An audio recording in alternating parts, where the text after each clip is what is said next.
Well, hello everyone. Welcome to Flying with Mike Friday.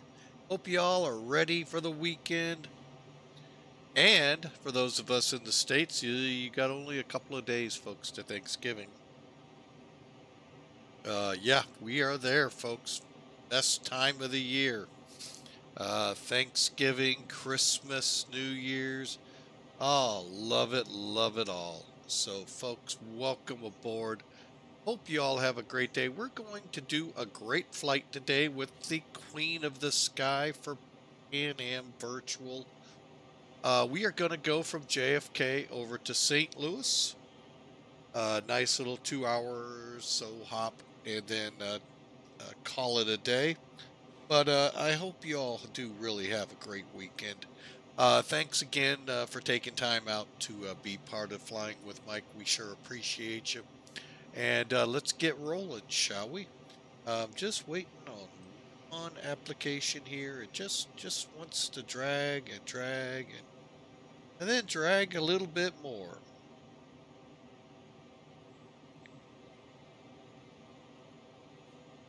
Which may have been the good Lord's way of saying, just wait. Got a coughing spell coming.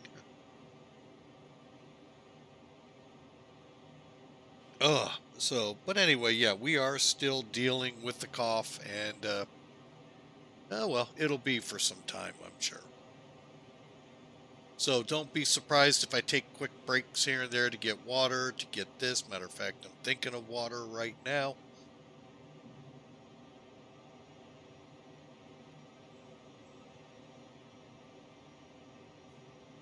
So, but anyway, we'll go as long as we can. We do have a backup soda here, so try that.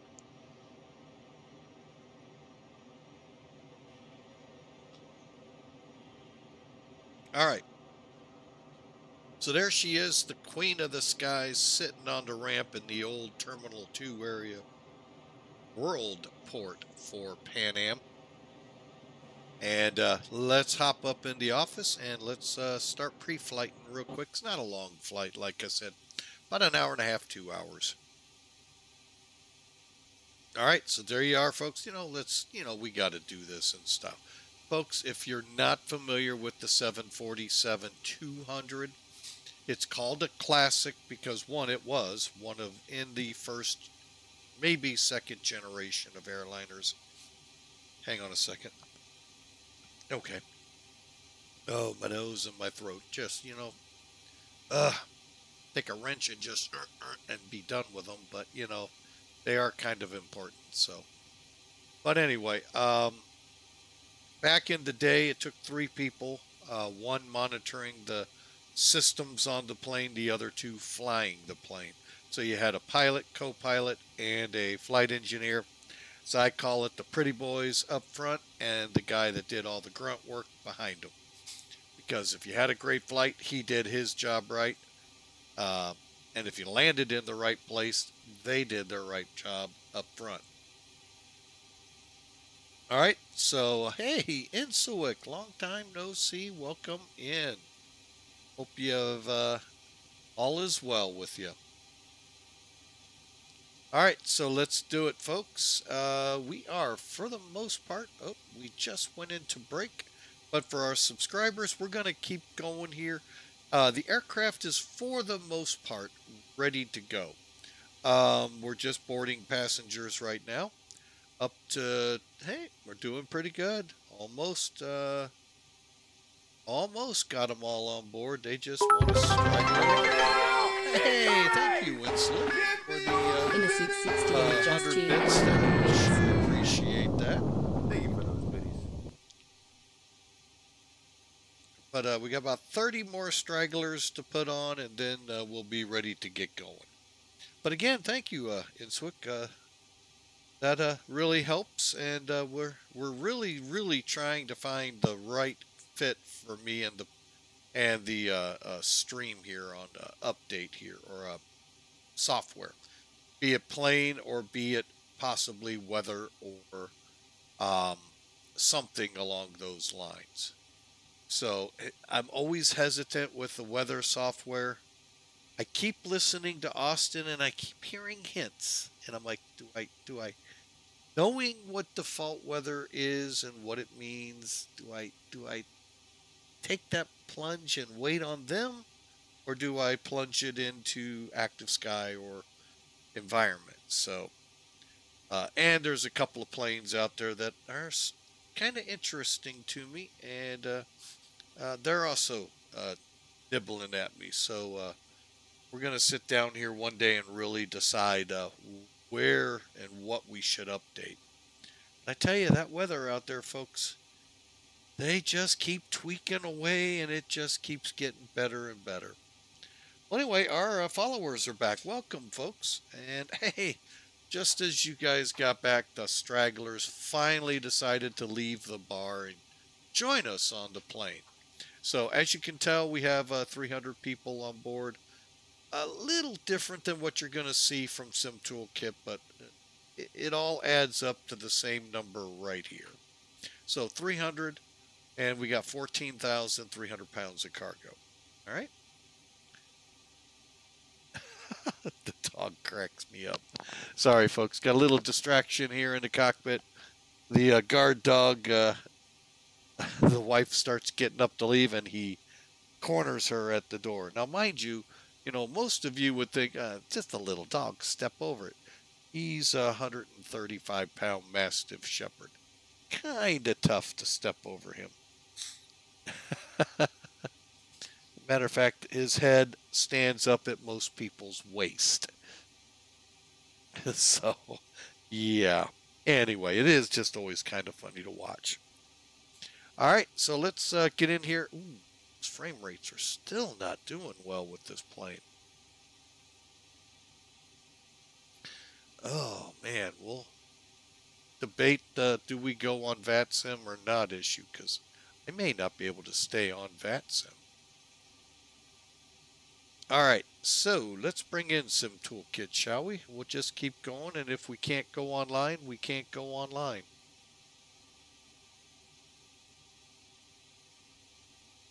All right, so there you have it, what I call the one-stop shop in flight planning. Do one other thing while we're here. Oh, not that one, dang it. There we go. All right, there we go. What I call the one-stop shop, meaning I can do everything in setting up a flight right here. Minus one thing, but I could technically bring that here too. All in all, one-stop shop. As you can tell, I already have programs down here. So with this little icon, I can add the VAs I belong with, and I can literally do it all right from here. That's pretty cool when you think about it. Oh, gosh, I always forget to tell you this. It's free. Not just to X-planers, but to the one that really take a bite out of your wallet. But this one's free, and it's a nice soothing ointment for those that pay a lot for the other sim. So, but anyway, it's a real nice tool, folks. But again, it's not, everyone has their own, some like Volanta. I like it. It's a good program. I like the overlay that comes out of it. I like a lot of the stuff, but in the end, when I come down and I'm trying to figure out still parts of X-Plane that just don't make sense sometimes to me, and I realize, yeah, there's a reason it doesn't make sense to you. You're doing it the wrong way, and get flying the right way. So anyway, it's a good training tool too. So with that said, let's get into the brief here. VATSIM is up in New York City, so there is an ATIS. and that's the airport terminal identification system. Sounds weird. But anyway, basically it is what the tower tells the pilots about an every hour-ish broadcast, sometimes updated within the hour if something's happening. For instance, thunderstorms. For instance, snowstorms. And updating you on friction and where and all the storms are doing. But here today, it's 190, it's 17 the winds, 10 miles visibility, and 4,700. We're without a ceiling until we hit 25,000 feet, folks. So you know what? That's great to hear. 16 degrees Celsius, 2994. Ooh, mine was different. We'll have to look that up. Currently, then we start looking in the transmission for the departure runway. Here it is, 22 right. NOTAMs operate your transponders on mode C, la da da da da da. That's a standard thing with VATSIM. It is what it is. And we can actually see the METAR as well. And all the scientific data at the end. Same thing. Up to the point it doesn't tell you the runway. While we're on the ground, let's look ahead to St. Louis, 330 at 12, gusts to 16, 10 miles visibility, clear. And out the flying with Mike window, I can kind of say clear too, even though I am about 30 miles away from the airport, maybe 40.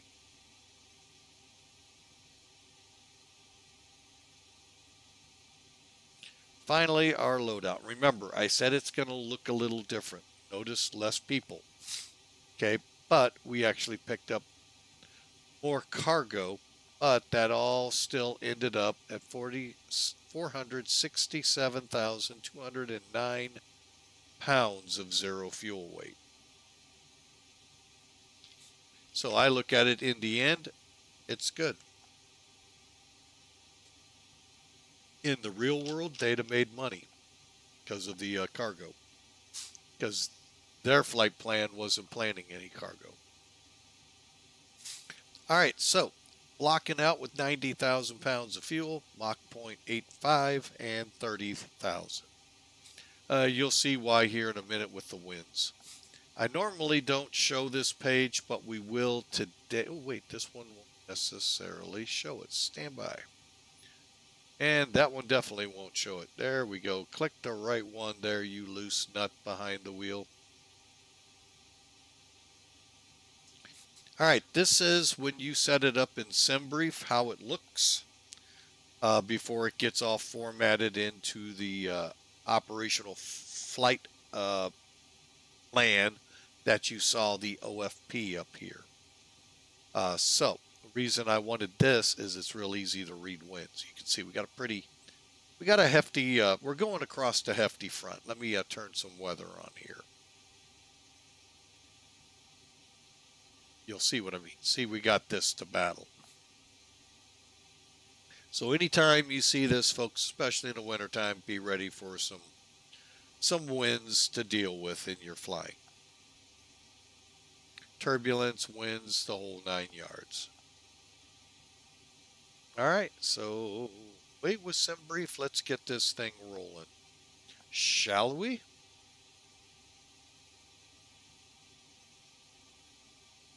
All right, again, since you guys that were following us weren't with us when I told the subscribers, by the way, if you'd like to miss out on those commercials, think about subscribing. That is one of the big perks with any streamer, not just me. I'm giving you a little inside information with Twitch. If you don't like those pesky commercials, subscribing, it's $5, a month, but it's without commercials. Yeah, no, big price.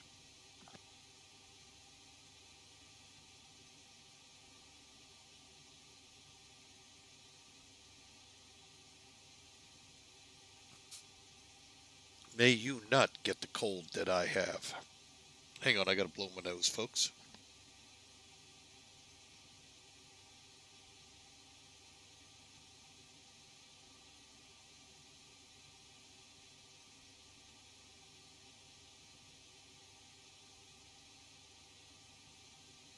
All right, sorry about that, folks. Like I said, may you not get this cold.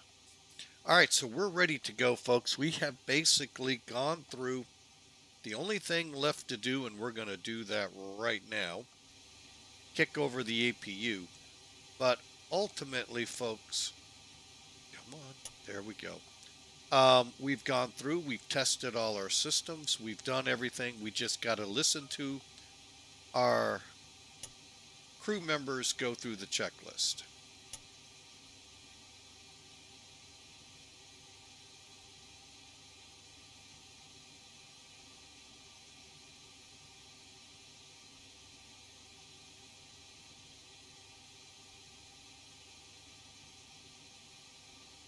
All right, let's close off the top.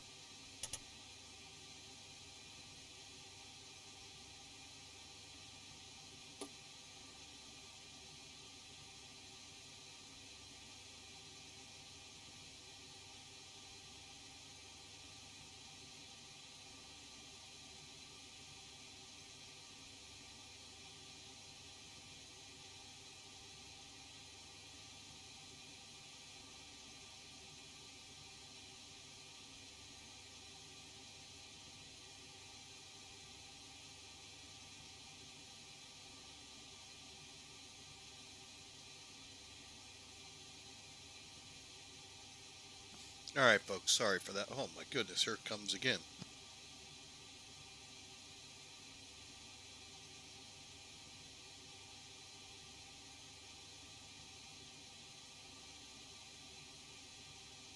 Whew. Oh, this cough. All right. Well, anyway, what we're doing is checking our generators here. Got good voltage. All right. So we can now bring them on the bus. And you can see it disconnected us from the ground power. So if you want, you could just come over here, go to ground, and Cockpit disconnect. To ground. Disconnect ground power.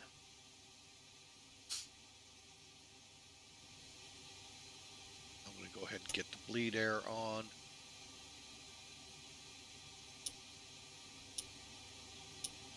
Ground power disconnected. Start getting this plane ready to go.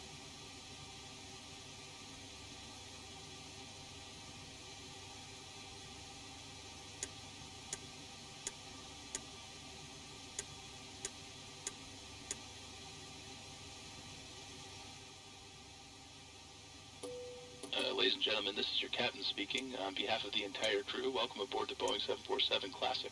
We will depart shortly after we have our clearance and the cabin crew is finished with their preparations. For now, I wish you a pleasant flight, and I will be back during the flight with further flight information.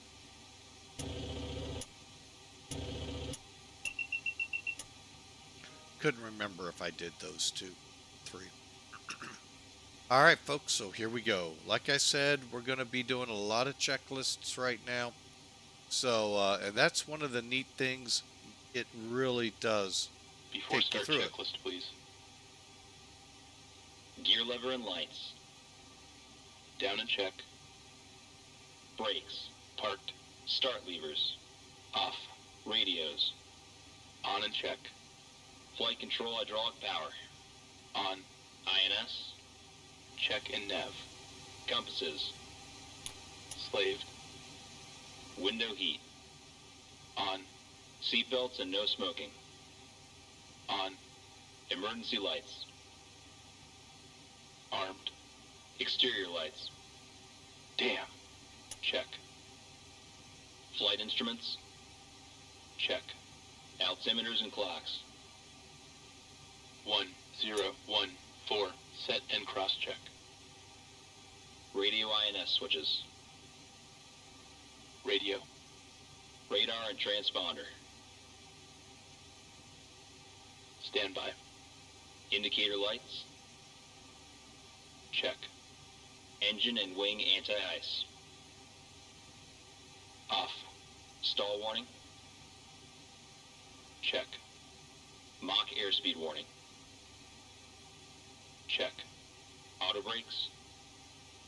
Check and off. Body gear steering. Arm. Anti-skid. On. Autopilot and flight director. Check and off. Takeoff warning. Check. Auto-flight enunciators. Check. GPWS. Check. Instrument warning. Check. Flight director computer selectors. Check. Instrument source selectors. Normal. Reserve brake valve. Closed. Spoilers. Down. Static selectors. Normal. Oxygen mask and regulator. Check and emergency off. Brake pressure. Check. Stabilizer trim. Check and on. Rudder and aileron trim. Check. Checklist completed. All right, so that means we're ready to start up here and push back. I am gonna, oh, excuse me for the sniffle, by the way, folks. Let's see here. Let's go ahead. Hey, Captain, let me know where you want this thing. Okay.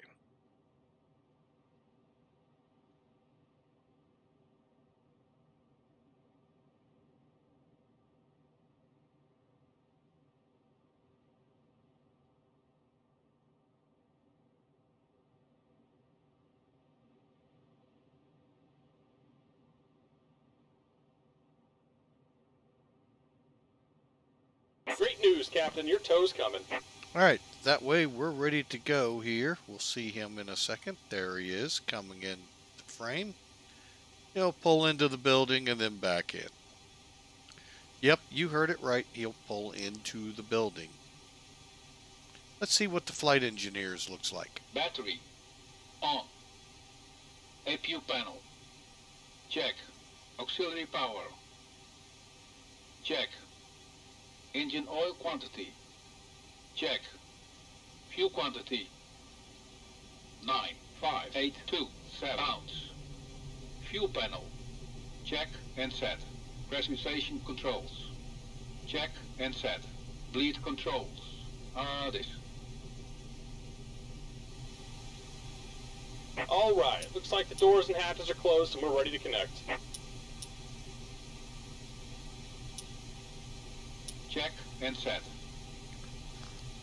Hydraulic quantity. Check. EPR computer.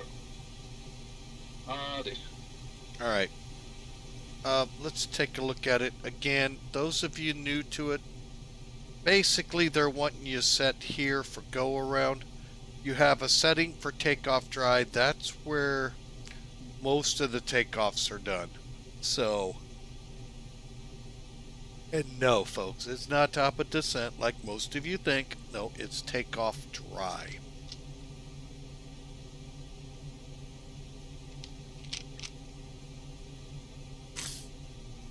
Oh, again, sorry for that, folks. Welcome aboard, Captain. Tow's connected, bypass pins inserted. Go ahead and kill the parking brake when you're ready to go. All right, at least he says that. So we're going to go ahead and check. Circuit breakers. Check. Indicator lights. Check. Electrical panel. Check and set. Air conditioning controls. Wait.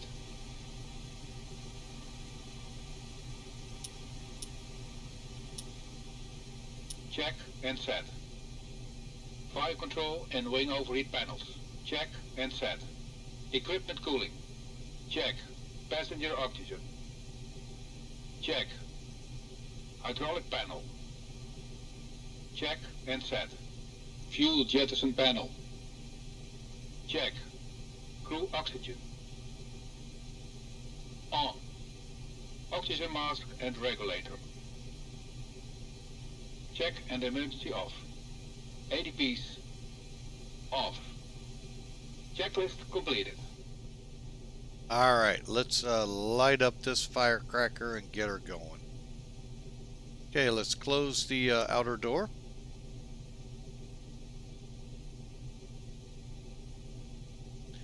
And we'll be right back, folks.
All right, folks, sorry for that delay. We're going to start pushing back here. Everything's pulled away. Kind of lost my track where I was. Okay, we got that all set. Packs are off.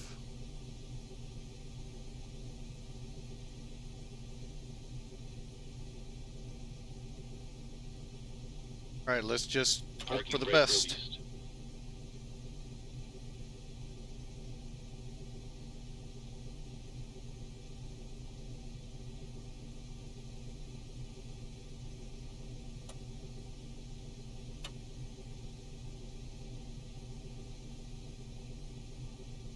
Oh.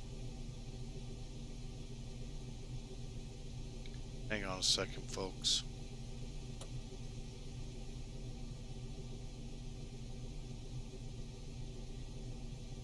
Cockpit to ground. Remove the chocks.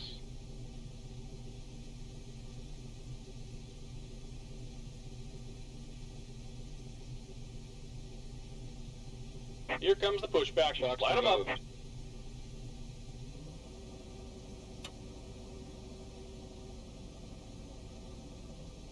And that's what happens, folks, if you don't hear it. Your chocks are still on.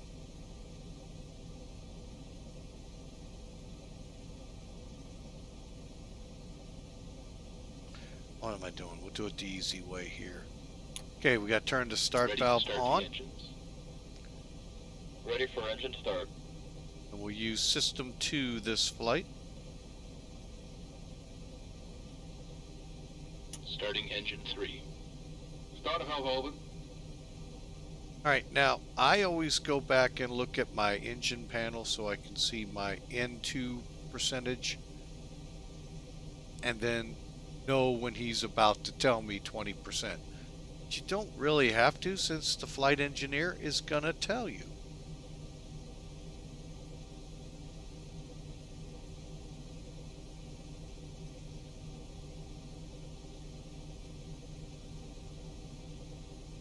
We're almost there. 20% and 2. Fuel on. Lights up.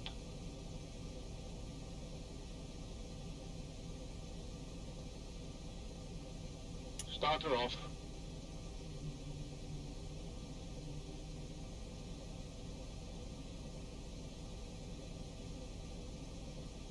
Okay, and we're just waiting for him to say stabilized.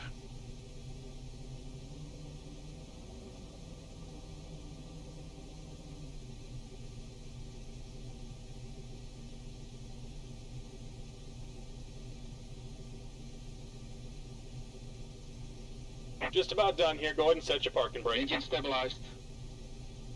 Okay, Parking brake set. And we're disconnecting the tow. Give me just a moment.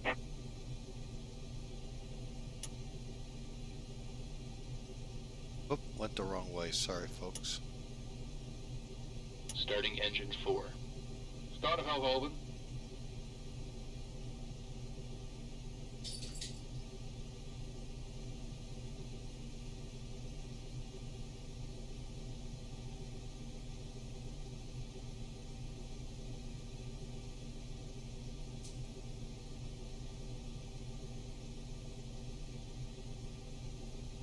Getting close, folks. We're at 15%, going for 20.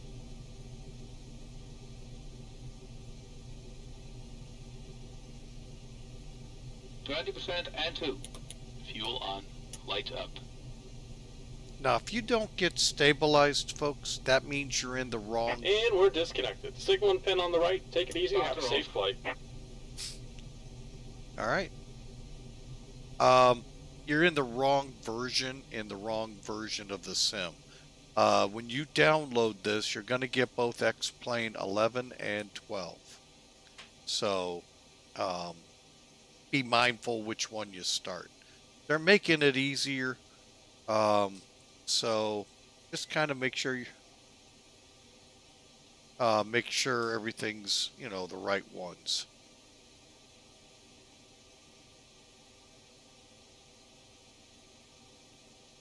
Engine stabilized. There you go. Now we can do the other two. And we're going to do them together. Starting engine 1. Starter valve open. Starting engine 2.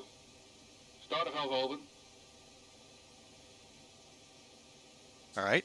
And showing you can actually start two at a time. And you can actually have done the first two. It just takes a little longer, but the APU is strong enough.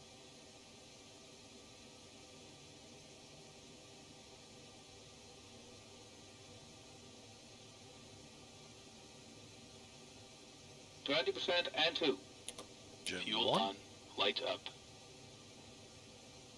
20% and 2. Fuel on. Lights up. All right. And that's a feature on most Starter off. 4-engine aircraft. Not sure if the 707 or DC-8s had them, Starter but off. with the advent of the bigger APUs on the 747, DC-10, multi-engine aircraft, the more than 2 engines, the prefer was to get them started quick so the lane's not blocked that long. And now we're just waiting for them to stabilize.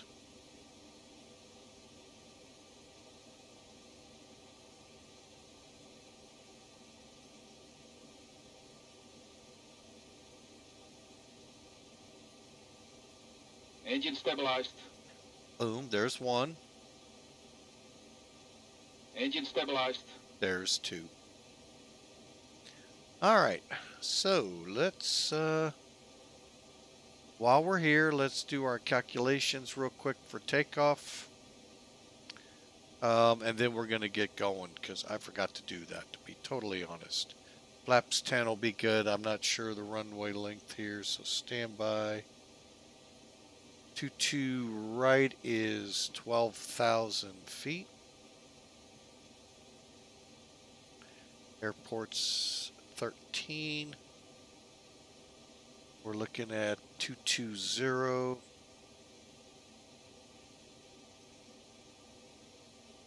We'll go dry.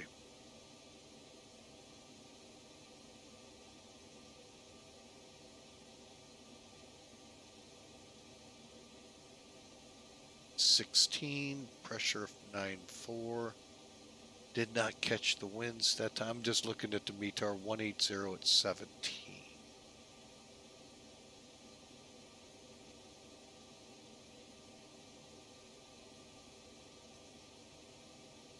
All right, and there we go, folks. So there's our V1 rotate and V2 speed bug set. Now the big thing here, we'll set the stab trim to 3.2, pitch 17 degrees on takeoff, and 301 is our speed above 10,000.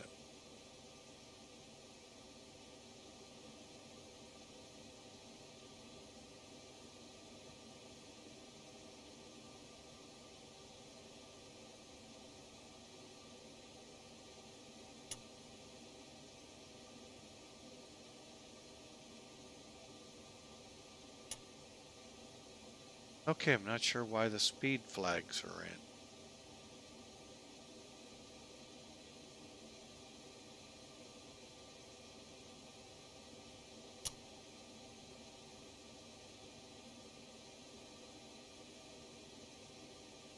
The power off.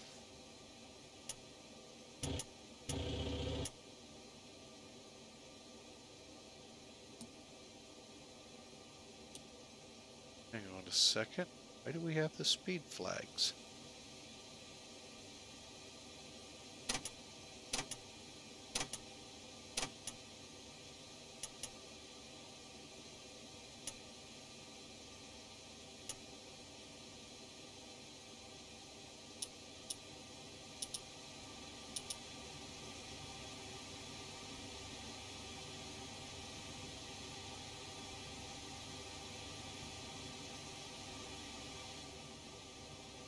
Not sure yet.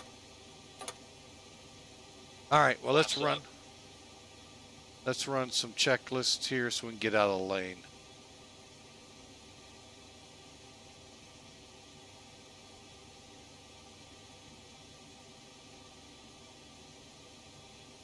After start checklist. Flight recorder. On. Start switches. Off. Beacon lights. Damn.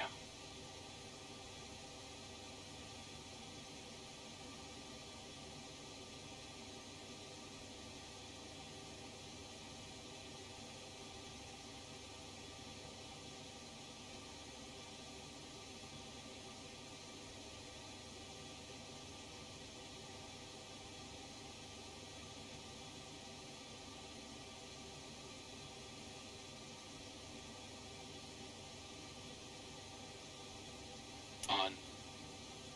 Brake pressure. Check. Start levers. Idle detent.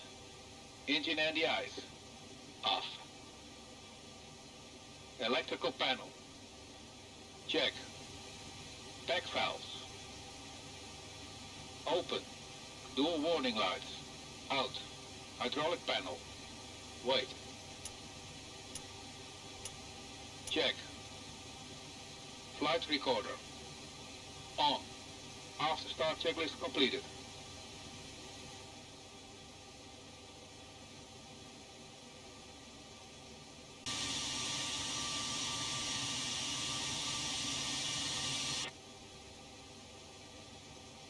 Finally, our taxi checklist.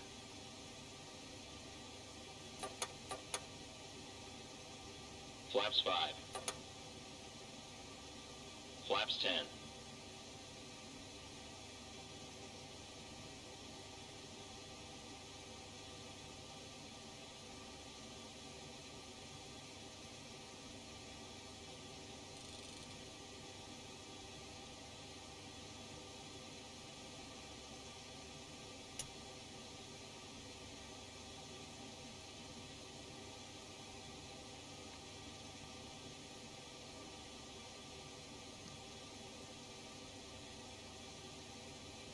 All right.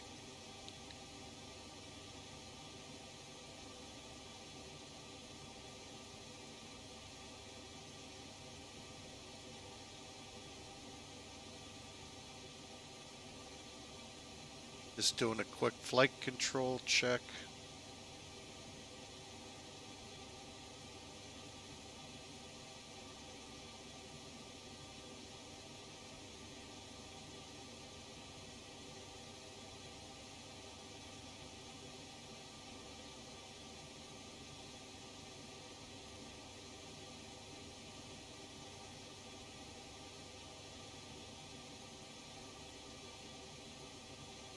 Taxi checklist, please. Flaps. Flaps 10. Flaps 10. Takeoff data. EPR and airspeed bugs. Set and cross-check. Stabilizer trim. Set in green band. Probe heat. On. Flight controls. Check. Yaw dampers. Check. Seat belts and shoulder harness. Check. APU. Off. Fuel heat. Off. Totalizer and gross weight. Set. Parking brake released. Flight engineer and pilot panels. Check. Aft cargo heat. Normal. Seat belts and shoulder harness. Check. Taxi checklist completed.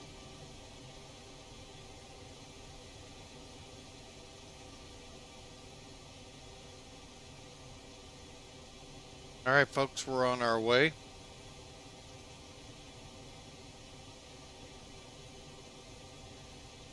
We got one more checklist to do, and I'm going to do that a little bit as we head up towards 2-2.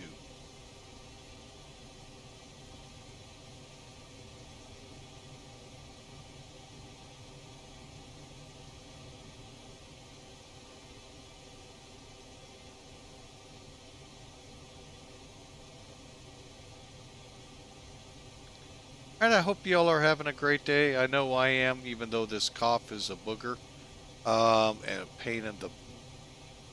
But overall, you know, at least I'm feeling more like about 80 to 90%. And now, if we can just get rid of the cough.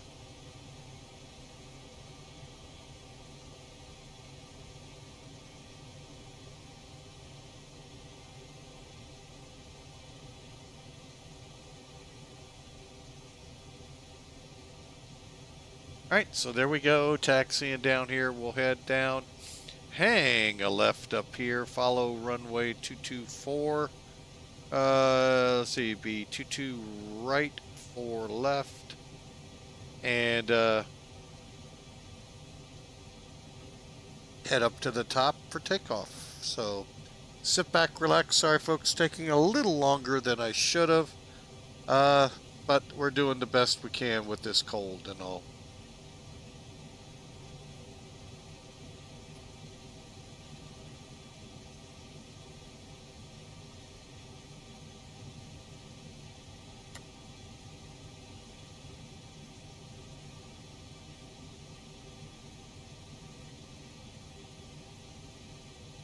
And still seeing how the frame rates, at least we're now up into 30s.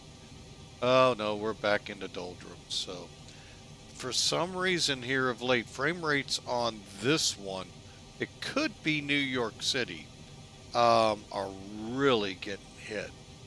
Don't know why, but yeah, at this level, if we can't stay consistently above the 20s, it's kind of useless, because it will kick you off.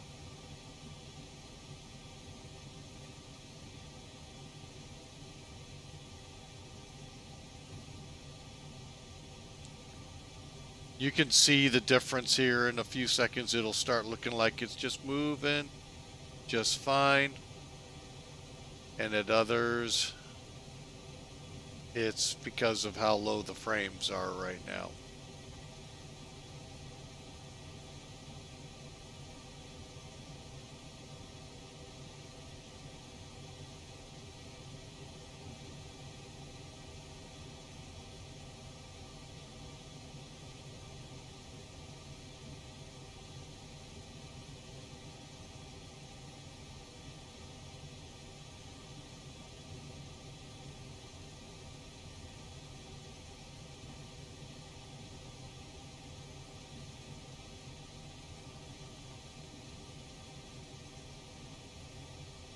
So we'll just take our time. M. Stein, I didn't forget you there. I just got into coughing fits and all of that. But yeah, you gotta like that pushback guy. He just gets right in there and says it. Light him up. Let's go.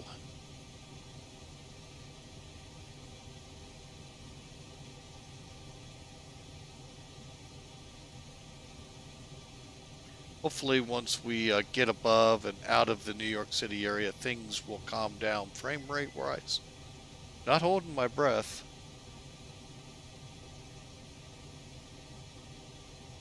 But we'll see.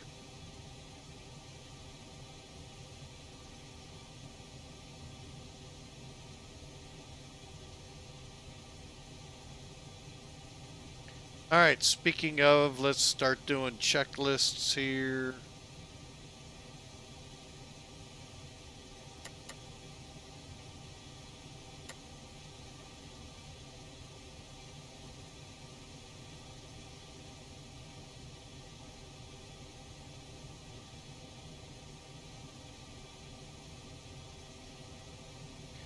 And what else we need? All right, we'll just go. Before takeoff checklist. Icing considerations. Check. Cabin alert. Check. Transponder. Check. Ignition. Damn. Okay.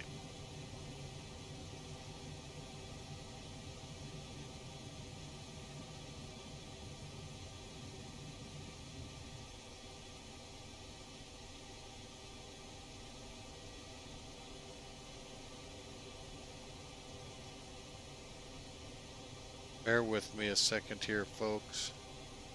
Didn't expect the plane to just stop when I turned the power, pull the throttles back.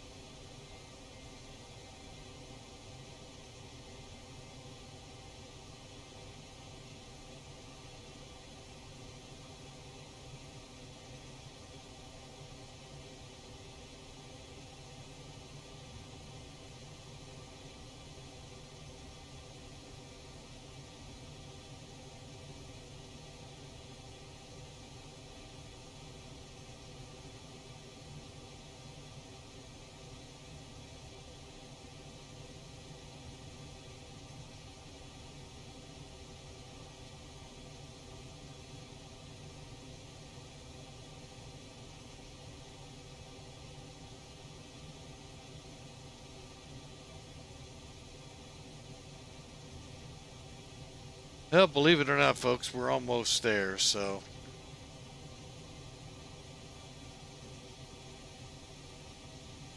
Flight start. Boarding is steering. Hang on, folks. We're going to keep that on till we're on the runway. Then we have just a few more to do. Body gear steering, by the way, for those not familiar, it's a device on these multi-bogey aircraft here where they turn to help you around the curves. Think of it like a fire truck, you know, the hook and ladders, a tiller helping them get around those tight corners.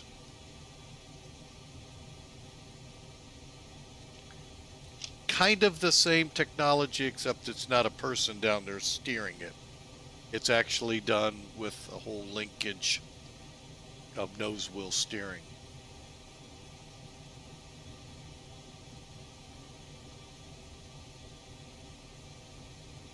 Alright, we are coming up to the end of the runway finally, folks. We're going to use it all just to be safe, even though we'll be off roughly 3,000 feet down it.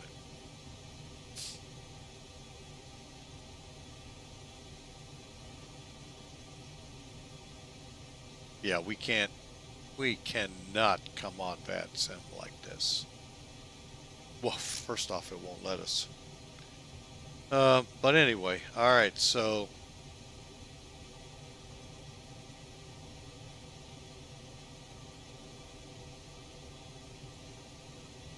now this is the latest update from Felis. Now the funny thing is, and if there's anyone with Felis listening in, when I did the skunk work, I think it's called, update, whatever the updater's called, it only got me up to 0.3, not the 0.4 that, so I don't know if that frame rate issue was addressed in this. All right, lights on, strobes on.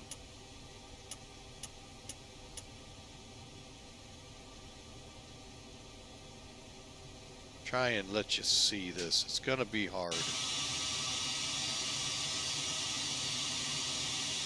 But watch the main gear through the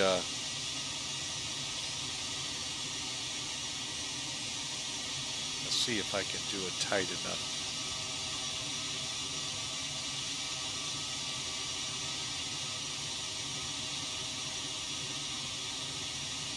You see how they're off tracking the center line? That's what that system's for. So basically, next to those big engines out on the side, 18 of those costs. I think you need a real 747. Oh, how fun that would be, Hawker, and welcome aboard. Hope you're doing well.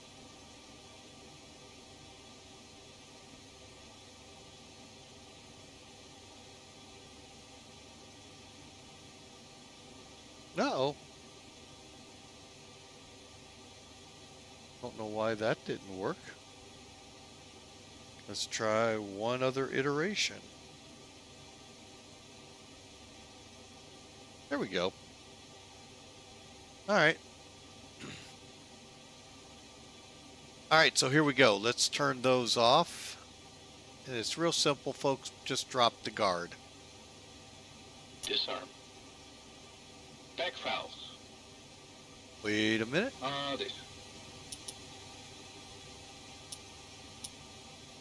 Closed.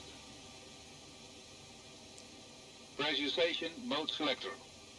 Auto. Fuel boost pumps. On. Cross feed valves. Check. Before takeoff checklist completed. Okay, and just hit the next one, which is after takeoff. All right, let's go flying, shall we?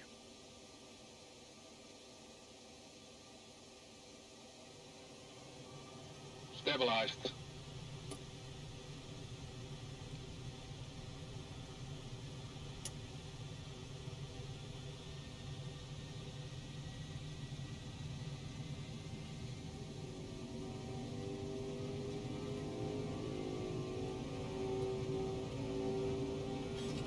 Tow set.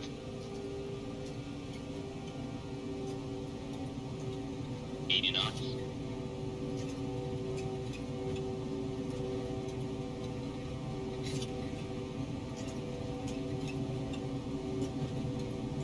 V1, rotate.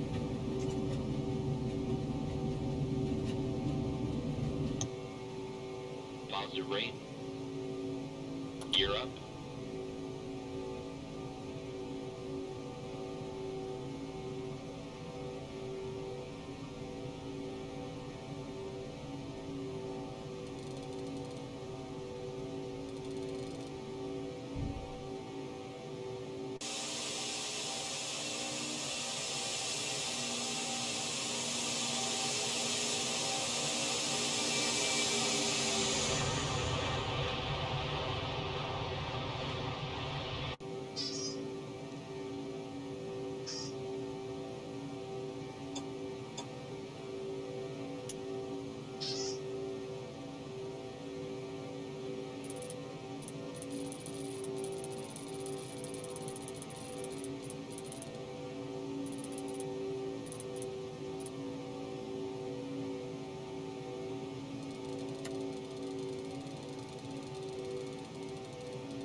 Flaps 5. Flaps 1.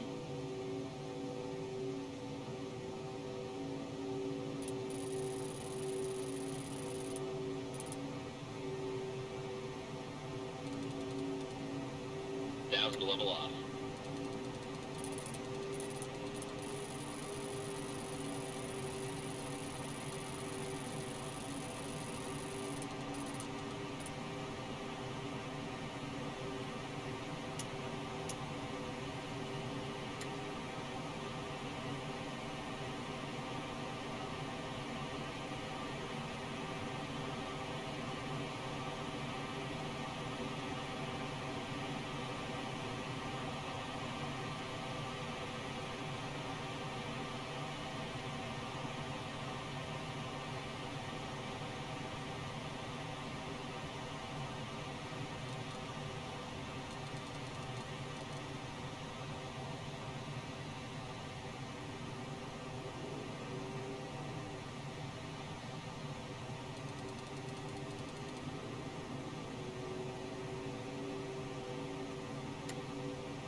Okay, 10,000.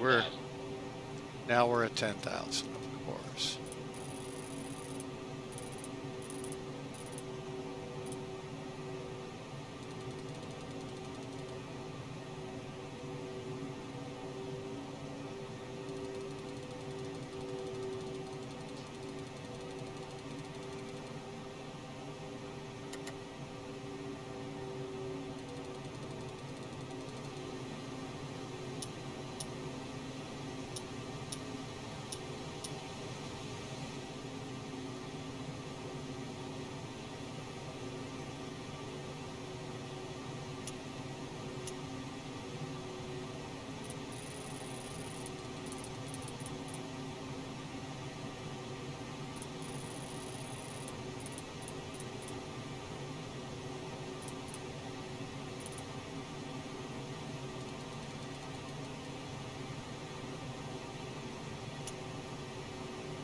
All right, so we're getting close.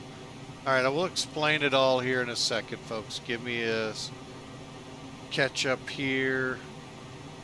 Seconds.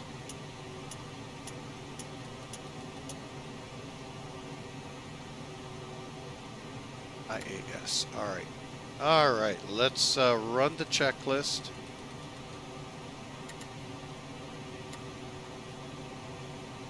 Thankfully, I had the other one going. Landing gear, lights, pack valves, fuel heat, good. After takeoff checklist. Gear lever. Off. Landing and logo lights. Damn. Off. Ignition. Check. Seatbelts and no smoking sign. Check. Pack valves. Open. Fuel heat. This. Auto. After takeoff checklist completed. All right, folks, we are now climbing out. Little bit hectic, but that is about when I normally get to it, because as you see, some of those checks are done above 10,000 feet.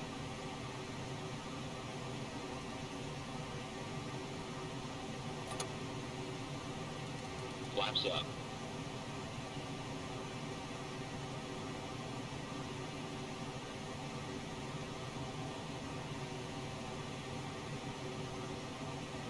And be very careful, folks, on the flaps on this plane. One thing that's really tricky, you'll think you did enough clicks to get them up, and it'll be hanging right there on one. And it looks, even at a quick glance, like they're up, and they're not. They're held one. Boy, can they give you fits in climbing and what have you.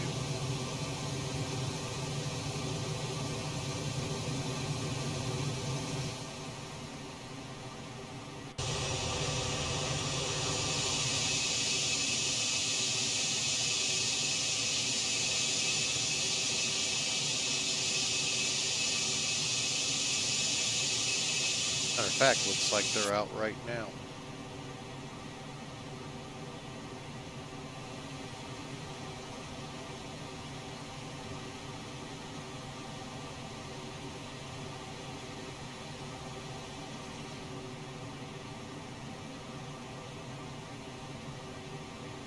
Okay, 18,000 feet, folks. 2992.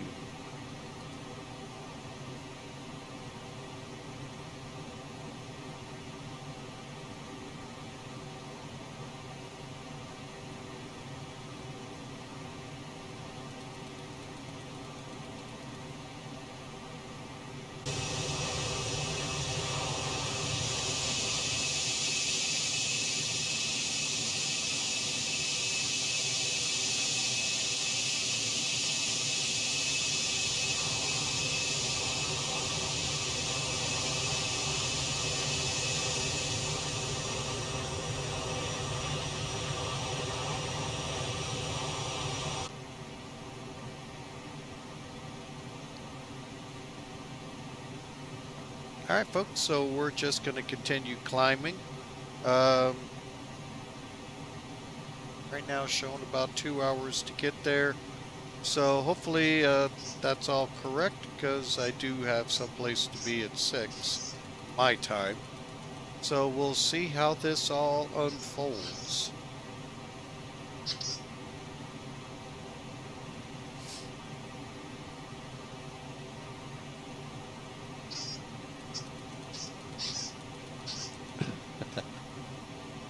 And the dog has found the squeaker in the toy.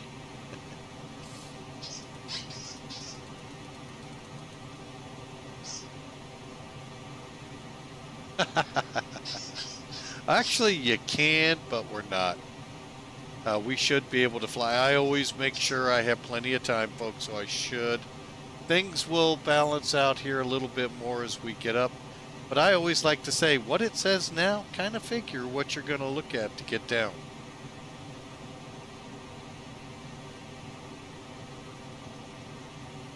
But nice to see everyone and talk with y'all before the big weekend. We're in the U.S. Excuse me, folks.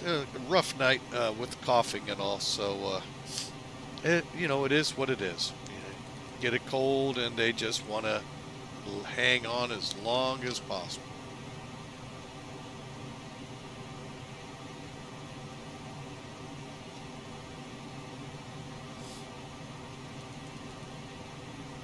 So we'll just continue on to the west here. Hope you all have a great weekend, and with the holiday weekend kicking off, I know that means some of you are going to be out about traveling to here in the United States, at least for sure, Thanksgiving feasts, and be safe. Look forward to seeing you the week after Turkey Day. But we will have a stream or two next week. I do have a 48-hour shift. And we'll get that taken care of.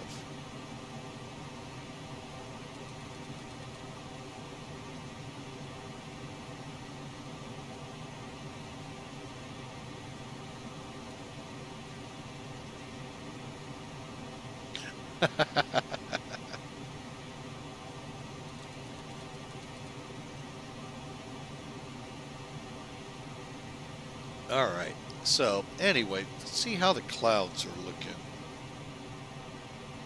I know sometimes they really look interesting to try to figure out what type of cloud were they trying to paint here in the sim. All right, well, Hawker, enjoy. Thanks for chiming in there, and hey, we'll take you lurking. And folks, if you do have things to do, don't mind lurking. Just turn the volume down and keep us going. It really does help. So anyway, let's take a look here. What we have weather-wise.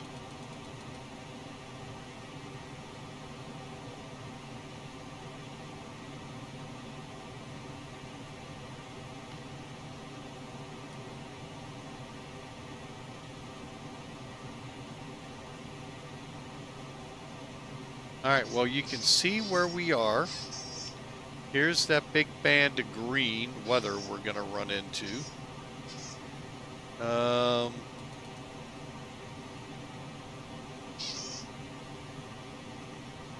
So yeah, we'll kind of watch how it evolves here. New York Center is appearing to still be up. Everything else seemed to went down.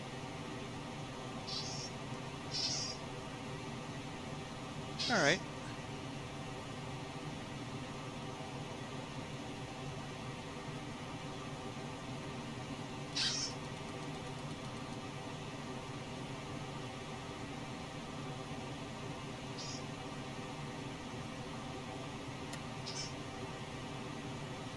Sounds like we're coming up on our altitude. Now's the level off.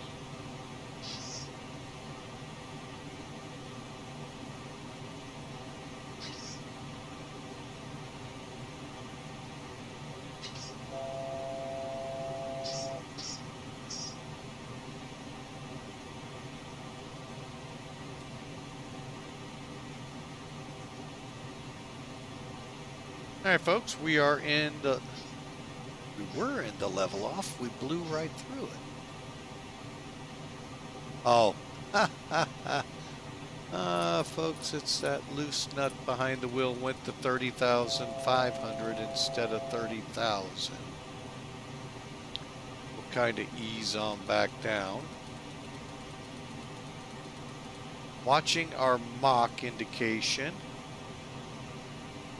so that we can put it in Mach instead of EPR.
Not really sure why I have to control the throttle.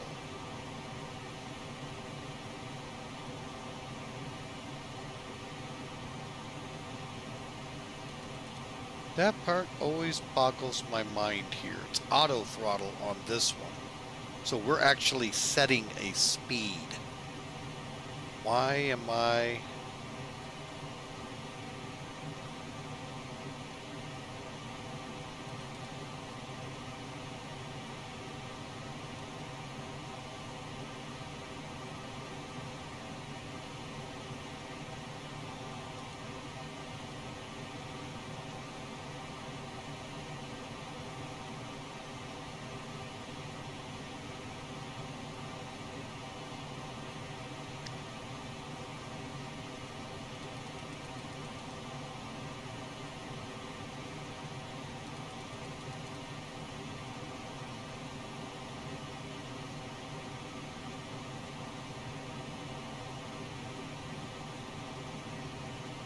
Oh well, don't know.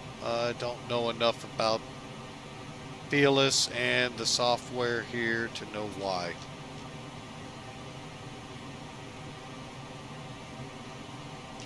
One time it just sat there and it fluctuated the speed like it was supposed to.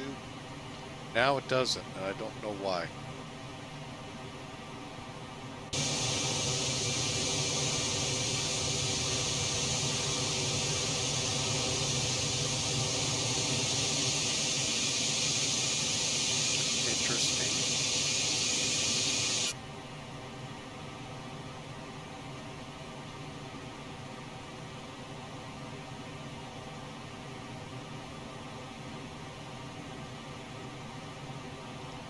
See if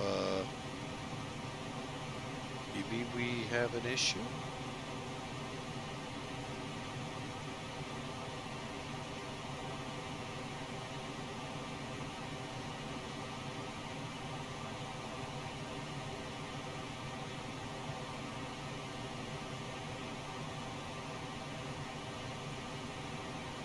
Oh, I do have a failure. Okay. Wow. Ain't that nice? I didn't even have failures turned on. Okay. Alright, well that could be the cause then right there, folks. So we have a slat failure.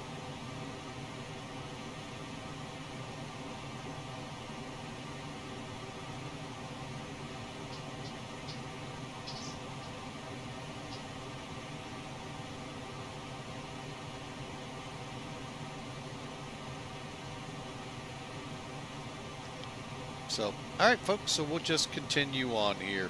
Looks like on the clock about an hour and a half.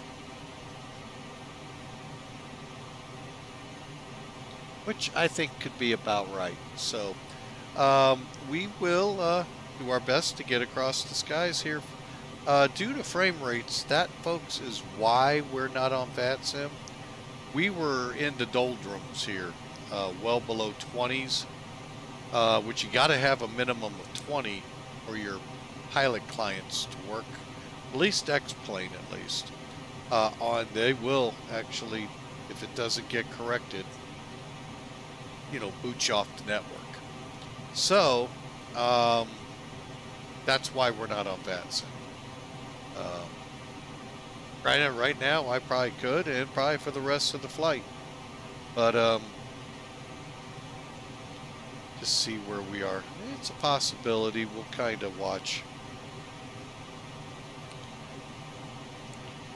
But for now, I'm not too overly concerned. There's no controllers up anyway, so we'll just kind of ease our way over. We are starting to get into that where we should see that big green area. So we'll kind of watch for it on radar. Let's kind of bump the range out. You know, I've never really seen anything pop up here.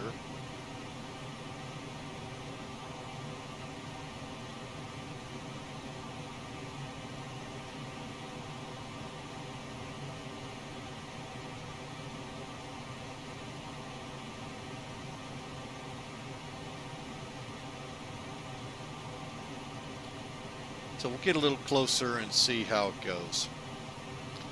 But for now, we do have a slat failure, so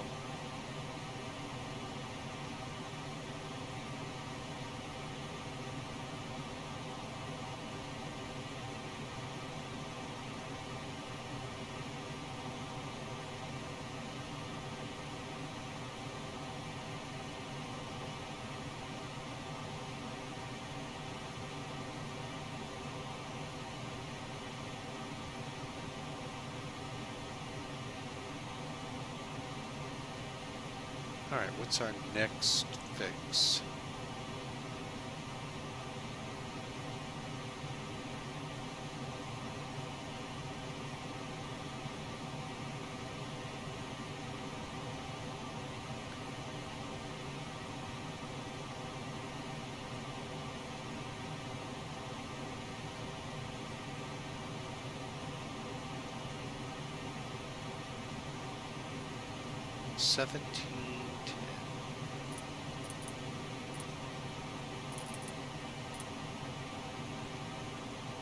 Just out of range.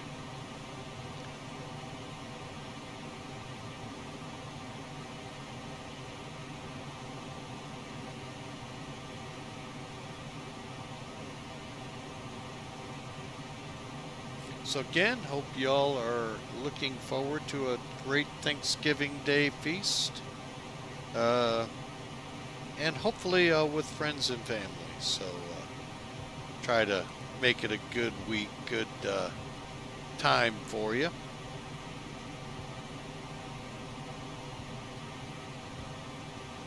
Just getting some things set up for our next run.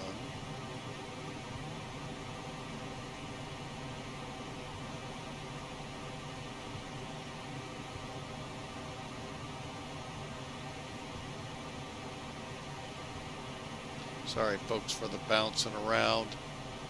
That loose nut back there will finally hit the right key. Alright, let's go ahead and put that one away, bring that one up. So we're looking at about 500 miles to top of descent. So how about we do this, folks? You all enjoy the music. I'm going to go get some water, and we'll get this rolling here. So enjoy the music, and we will be right back.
All right, we're back with y'all, and now we're gonna let this song go. It's a good song. Hope y'all enjoy it. Flying by Track Tribe.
All right, we're back with y'all, and trying to find something here, and I can't even describe what it was because I can't remember where I saw it last.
All right, well, we'll have to look later.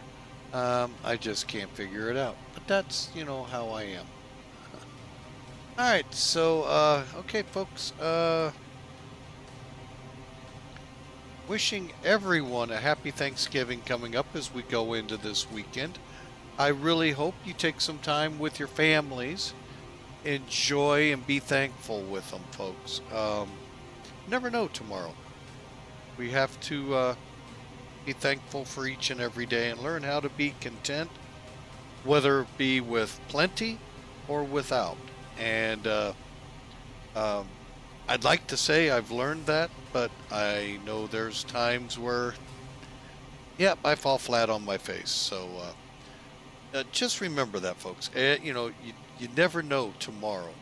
But you can know what tomorrow has for you if you place your hopes and all in Jesus.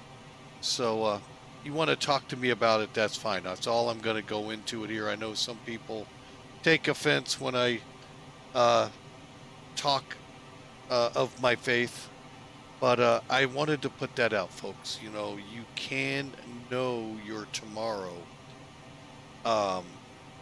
with your trust in Jesus. So think about that. But today, you don't know how many todays are guaranteed, folks. You know, I hear a lot of people say, you know, I'm going to live. Now, you really don't know that. You know, that, you know, it's always fun to say it, but that proverbial bus is always out there that could hit us at any time, folks. You know, by God's grace, we're still here.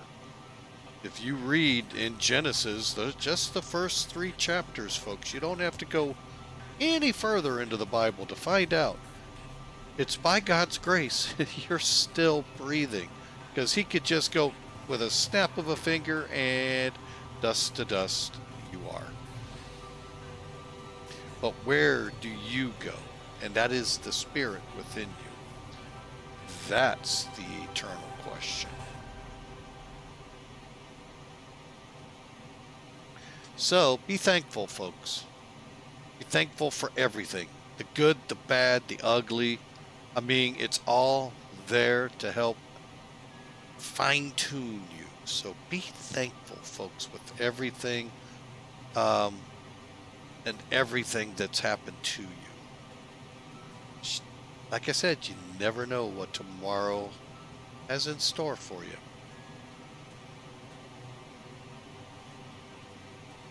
And I know many people, especially when we're starting to transition to where we have both Europe and the U.S. on. I know that a lot of the Europeans I don't think they celebrate the Thanksgiving Day we do. Christmas, yes. I'm sure they have their versions of it throughout the year in other parts of the year, but always be thankful, folks. Just be thankful, because it's by God's grace you keep breathing. Not yours, not the doctor's, but by God's eternal grace.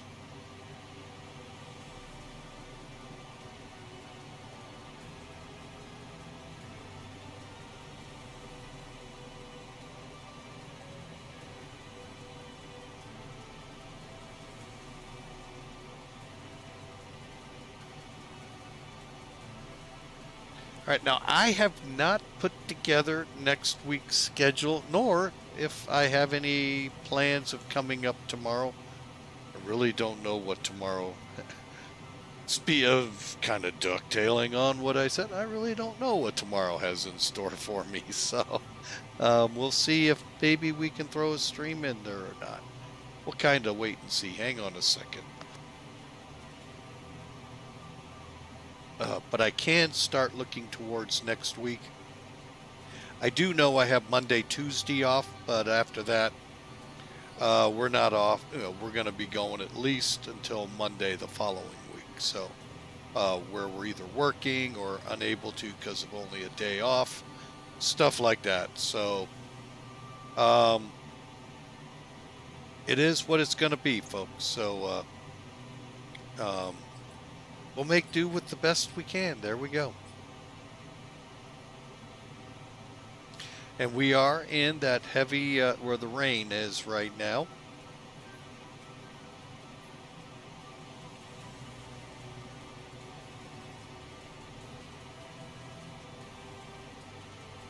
And the coughing spells are starting up more and more, so that might be God telling me to kind of back it down, let the music handle it. So I think I'll take his cue. But just to let you know, yeah, that's where we are. We're coming over the greens and the yellows here. Let me get it up here for you. Right in here is where we are. So, I'm sorry, right in here.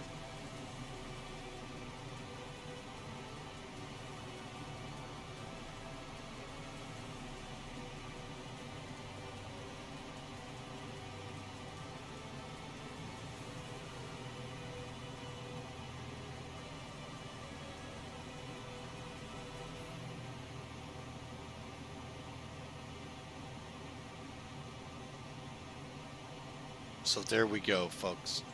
All right, well, I am going to take that cue and sit back, kind of rest this cough, and hopefully get rid of it. We'll be with you here probably in the next 15-20 minutes for the arrival brief.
All right, folks, we're back with you. We'll make a run here and hope for the best on our voice.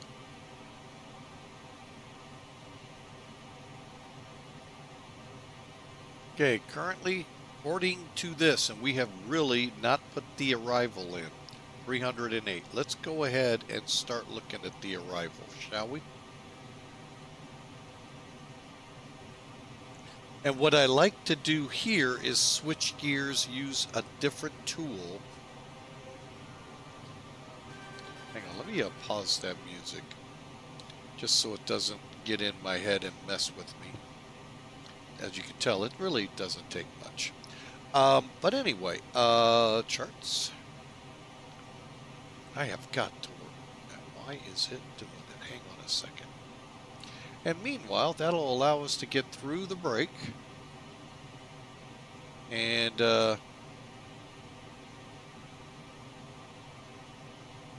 get back to this in a second. Let's see.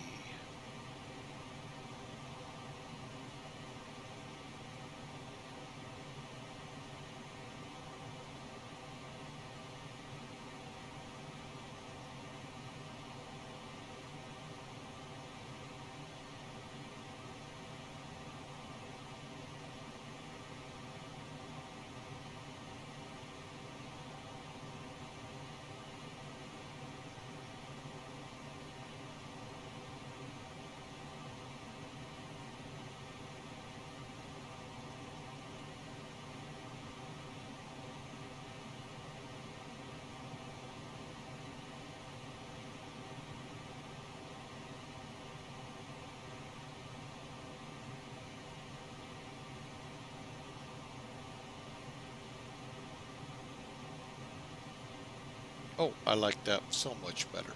All right, welcome back, folks. Yeah, you got to see me tinkering a little bit. Just didn't like the way it just boop, and just kind of bugged me, so we'll go with that for a little bit. All right, so we're using charts, like I said. And I'm going to go ahead and bring up the FMC, move it up a little bit. I got a lot of work to do still with trying to figure out this overlay. But anyway, so with charts, okay, we're still on JFK, so let's get rid of that. We're going to be flying what's called the Vandalia arrival. Now, what's showing up, I want to see here.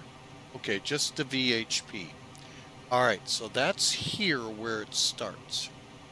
Okay, we're going to combine this into a arrival brief while loading brief. How about that? Okay, so we're going to put VHP is the end of this. So let's go here. First off, folks, I highly recommend getting your cursor right on. And then you can go back. You're fine. You can also double check. Oop, wrong one. Sorry. Forgot I don't have that key. That looks pretty good. Okay.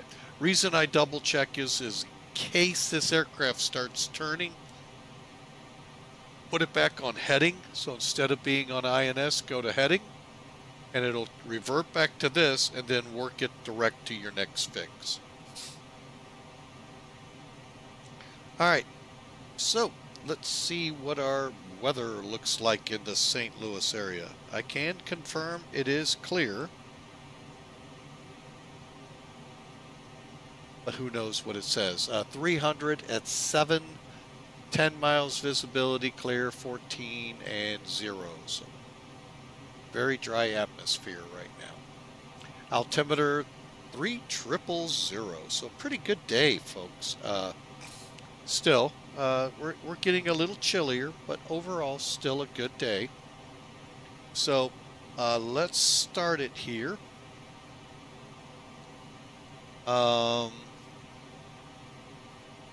All right, so for the Vandalia to arrival, there's our D-ATIS. We could also pull that side up, take a look at the ATIS and see what St. Louis is doing.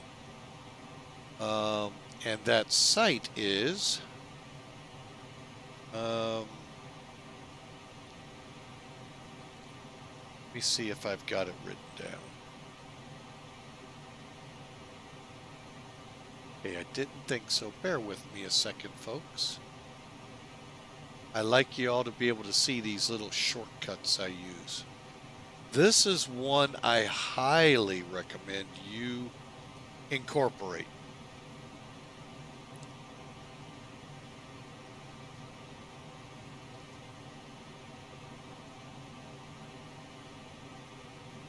Highly recommend this website. It's only good for the U.S. and Hawaii and Alaska. Hawaii being Honolulu, Alaska being Honolulu. Yeah, I don't think Honolulu's up in Alaska. Anchorage. Anyway, what it will do is give you the latest ATIS that pilots can pull from their ACARS systems or off their 4 flights and all of that they carry. Saying you took off, in our case, New York for St. Louis. Well, at New York, I could actually pull up the ATIS and see what's happening in St. Louis. And then once I'm en route at about 200 miles, check again. At about 100 miles, check again. And then I'll be in range of the ATIS to hear it, live. So, but anyway, what it's giving you is that idea of how are things evolving there, especially when you do have weather like fog, snow, stuff that really could impact the flight. You can keep an eye on how is it tracking and start getting a visual idea of what you're going to do in your head. Military calls it situational awareness. All right. So if you've gone to that site, then you will have known you can click select the facility, look for STL, and you'll know that currently the real airport is on information Echo. And again, you get a brief look at the METAR, the winds. Maybe you'll get the winds, maybe the visibility, maybe skies, especially when the ceilings are dropping, and so forth. But right now, what?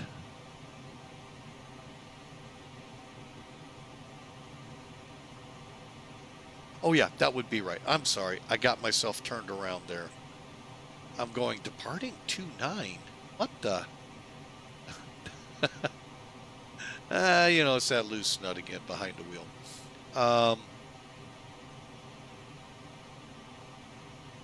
So what it's saying is departing runway 29, RNAV 30 right in use. And for those who didn't know, the middle runway technically is closed, real world, but last I landed there, I did not see the trucks and all working in the middle. Flight sims, you want to impress me? That would be something to do it. Oh, would that upset some simmers, though.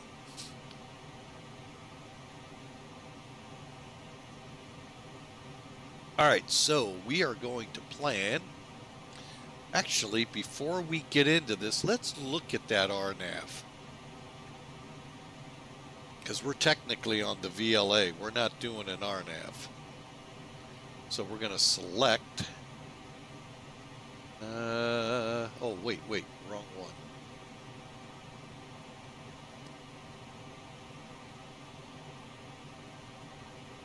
Sorry, folks. Stomach's really getting pounded here. Sorry with these coughs. How about we change runways? 30 right. Now what this will do here, folks, change when I go into select an approach. One thing I want to show here that I was remiss in showing. Right here. Now you get your METAR here. Boom. You get your ATIS, whatever is out there, in this case real, here.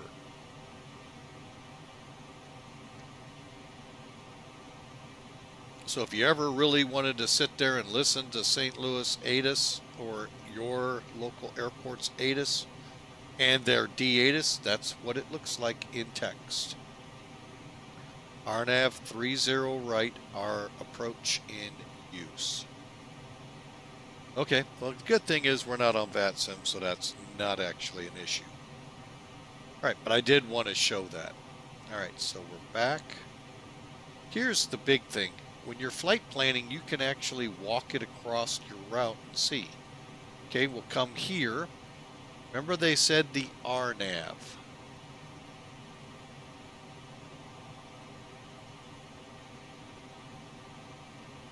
Well, we could go to RNAV.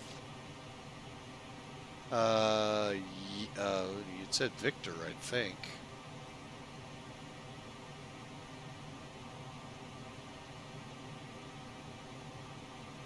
Oh, just the RNAV. Okay. So we could use the Yankee. We could use Zulu.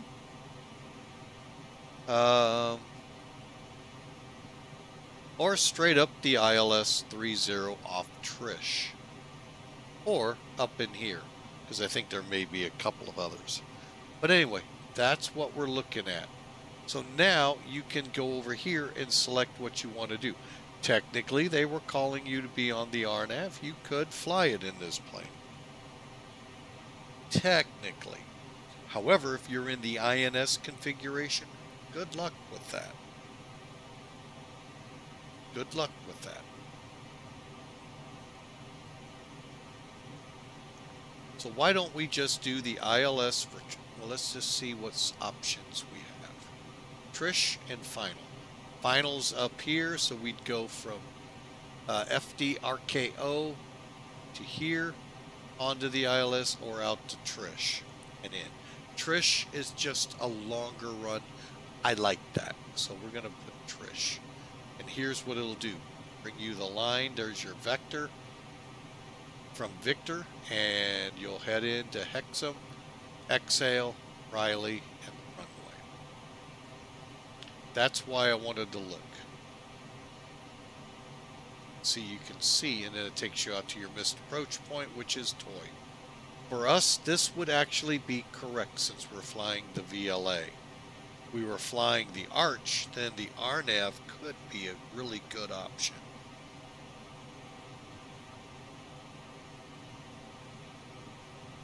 Okay.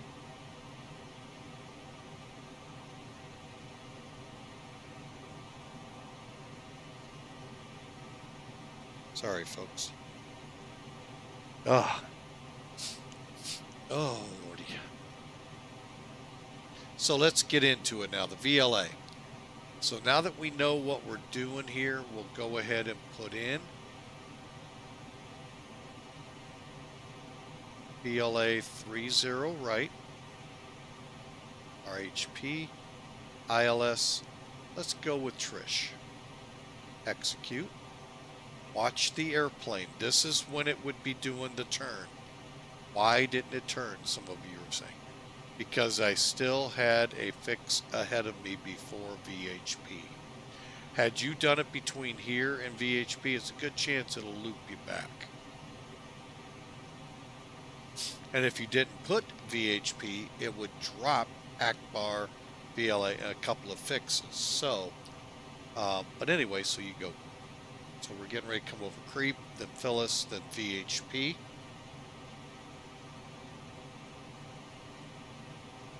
And down we go. Well, not down yet. We'll probably start our descent somewhere right in here. Reason being, as you look at this chart, turbojets landing 6, 11, and 12, you've got to be at that altitude by Larry T. If you're landing 30, 29, or 24, you got to be down at 11,000. So let's pick down here and go 1, 1, 0, 0, 0.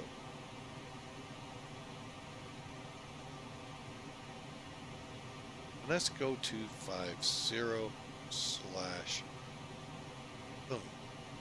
Now, this will not really register here This is not a VNAV, LNAV type deal.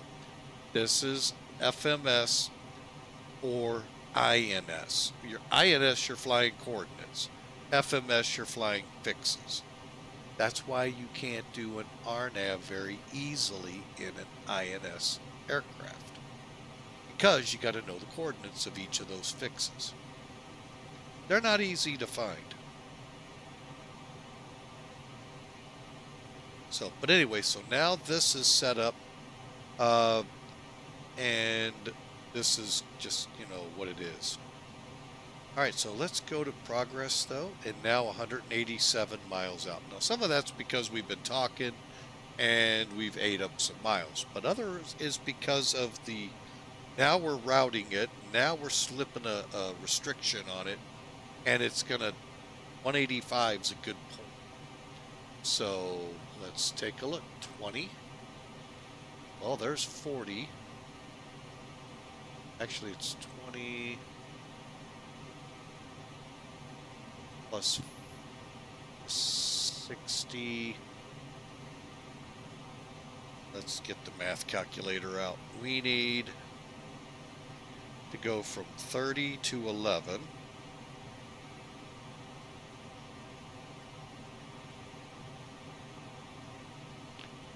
$19 times 3 is 57 miles.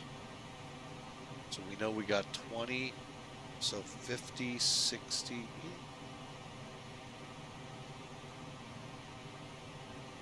Yeah, we'll be right about in here when we start. So I'm going to go about 67. So yeah, right about the switchover point here, folks, will be where we start our descent, and we'll kind of watch it. So again, remember, we want to be at 11,000 by Larry T. And then we continue on in to Julis, to Toy, or Troy, VOR, which is Toy, 16.0. Then we get on our ILS chart.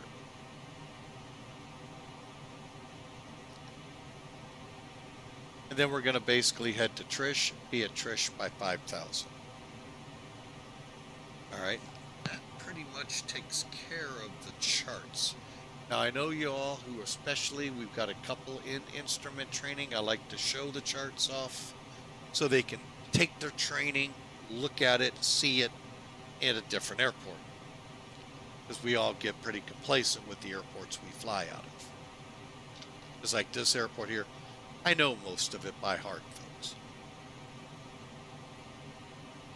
Other than the subtle changes from time to time.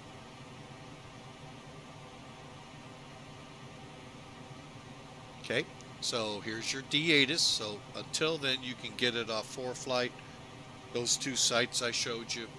When we get in range, you'll pick it up on 125.025. Got approach. And which tower you're using, there's only one tower there, folks, but different controllers controlling different runways. Our combination is this one right here. Round here. Now, we will have to set this 111.3. Okay, that's our localizer. The next we'll have to set is 303. So we'll put 1113 here. 303 here. We'll probably put some of these fixes off Troy on this one. So I'll probably put Troy out there.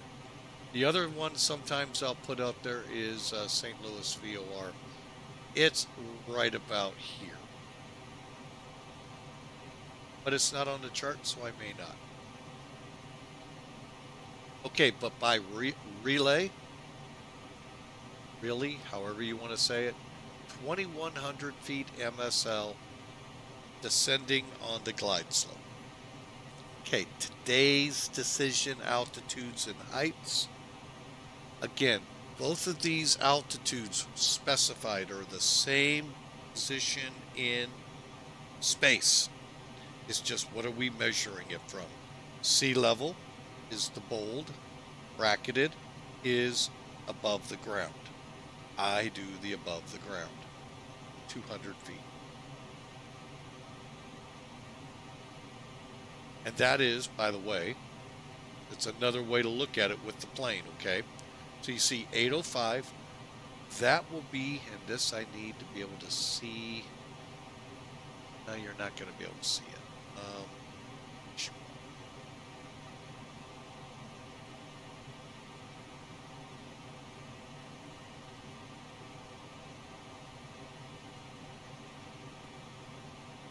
Okay, now you can see it.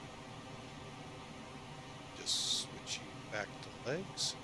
All right, and we're getting ready to. We are direct legs, or of Indy, by the way.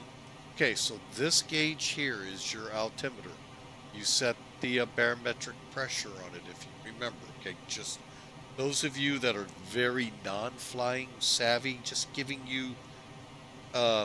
This is above sea level, or what we call MSL, mean sea level.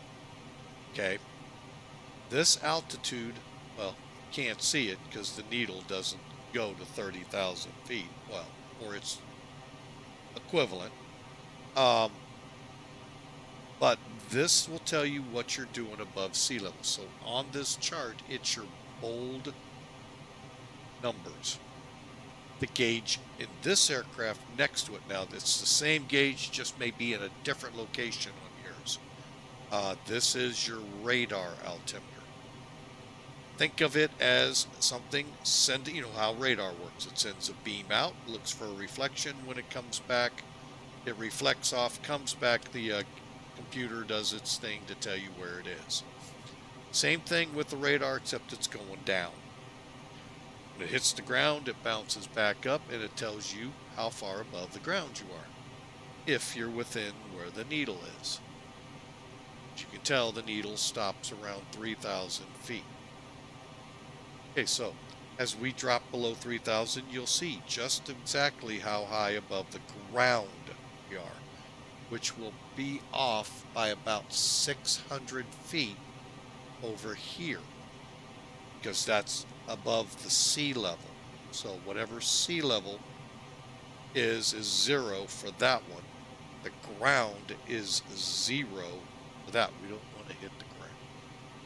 I'd rather be...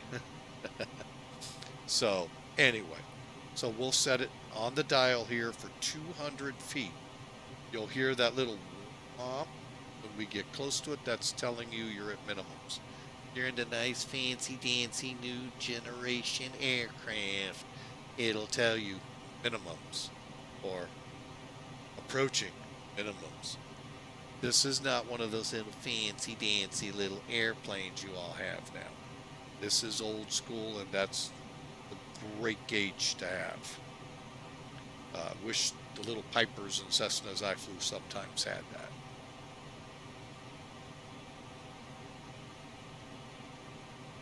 Okay, so anyway, pressing on here real quick because we're getting close to Indy. So there's your, we're going to go with 200 feet. Now again, folks, it does, well, if you dialed 800 feet in this gauge, at 800 feet above the ground, it will tell you. You can't set it over. So that's why we're going off radar.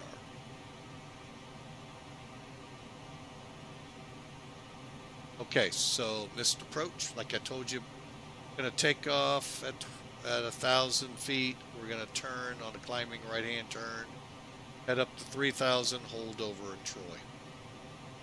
And then we'll sequence back in per ATC. However, you know what? We don't have ATC, so we don't have to.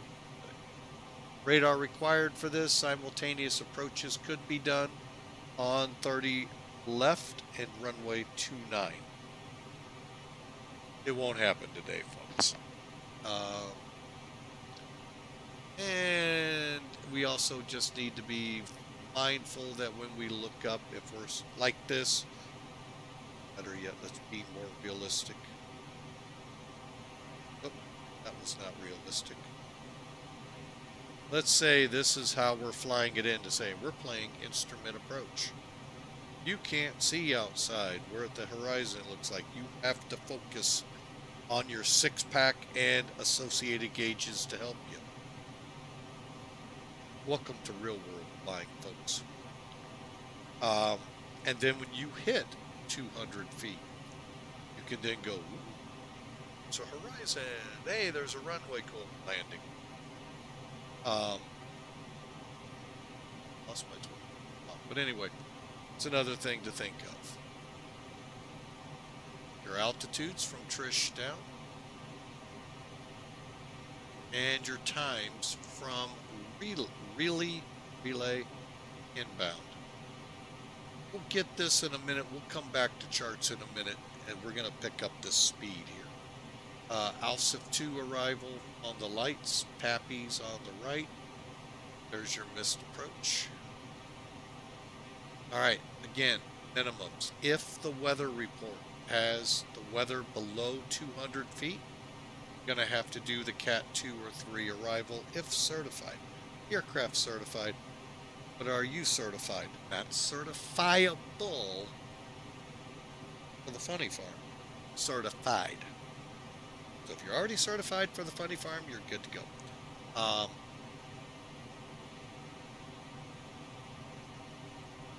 And then the other component we're worried about is visibility. Half mile is your minimum. If they do have an RVR, it has to be above 18. Unless, that would be over here. If the runway lights have center line and touchdown lights out, see how the RVR is up? Well, if you have flight director, autopilot, HUD, we have flight director, we have an autopilot. To the decision altitude, you can drop it to an RVR of 18. Alright, so there you have the charts, folks. Pretty interesting day ahead. Get this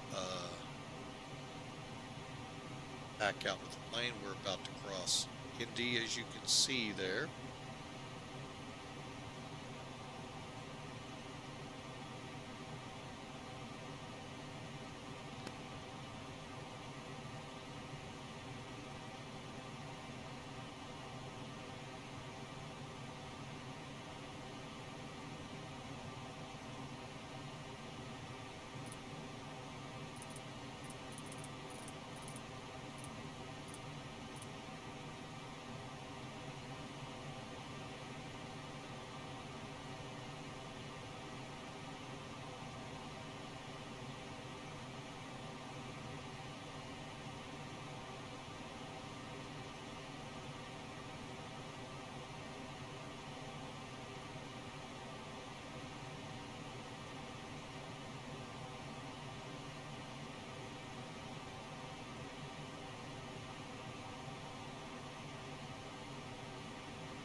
right.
All right, folks, sorry about that. Okay, we're coming over VLA right now. 1645 I want to track. I think that's still serviceable. 60 miles out of St. Louis.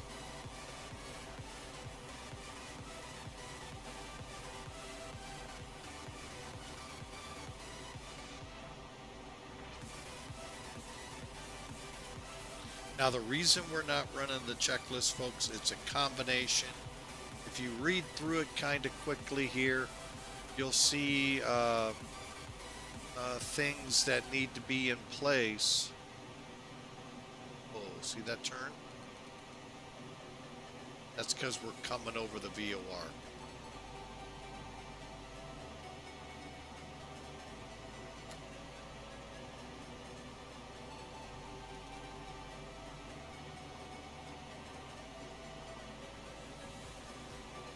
Anyway, if you look at these over here, and I'm watching the aircraft, what do you think about misbehaving?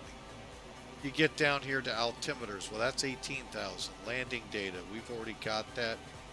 Airspeed bugs, we've already got, but some of this stuff occurs below 10,000 feet. So, I'll start running it, like right now, we'll go to 30...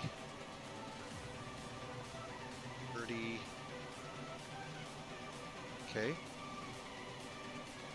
Give us a little cushion to think about it. Okay.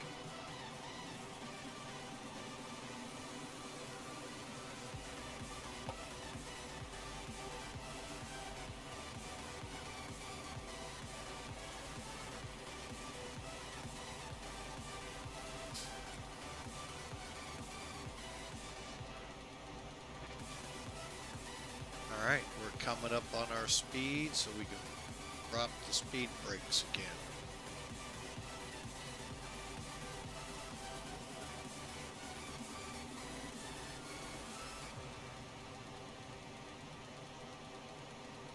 We're actually going to probably be very close to or slightly above, but we're definitely below the 15,000 at Larry T.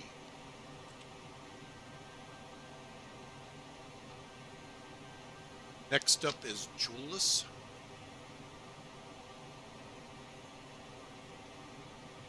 Go ahead and we're heading anyway.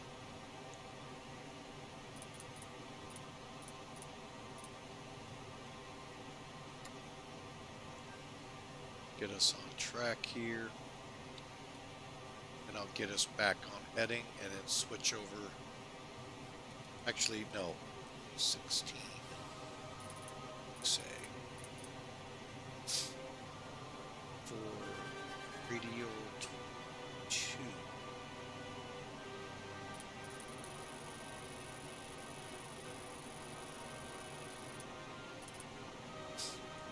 Okay, so when this comes in, we should be rolling into that turn.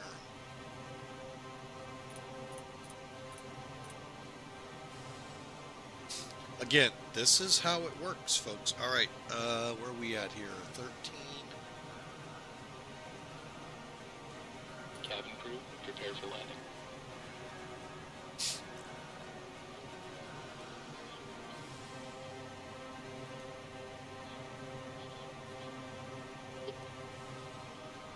See spoilers armed, brake Cheshire. I mean, you really need to be coming down and turning in on the ILS ones. All right.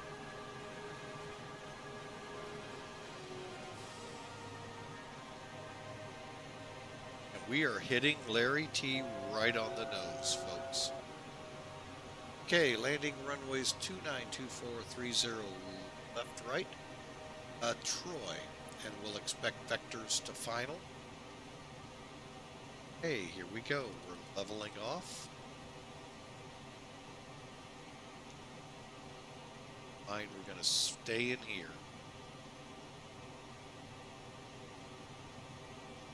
No, we won't. There's really no scenery to see. Okay, so Julius is 11 miles. 32 DME.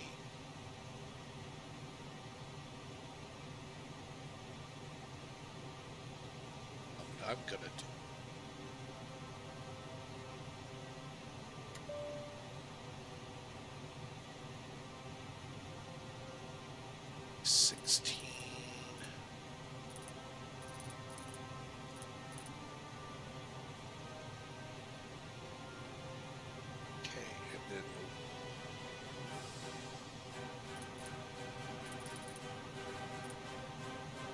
That way I still have the DME.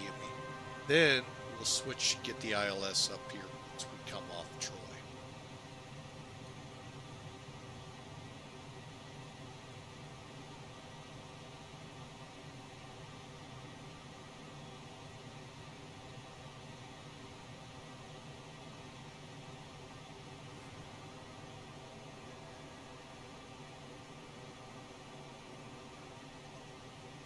Alright, we're going to go ahead, go into a sterile cockpit now, folks.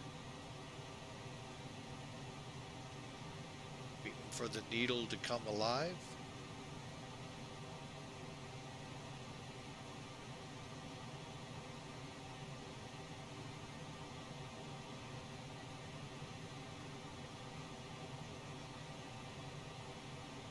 Anytime now. Actually, I may...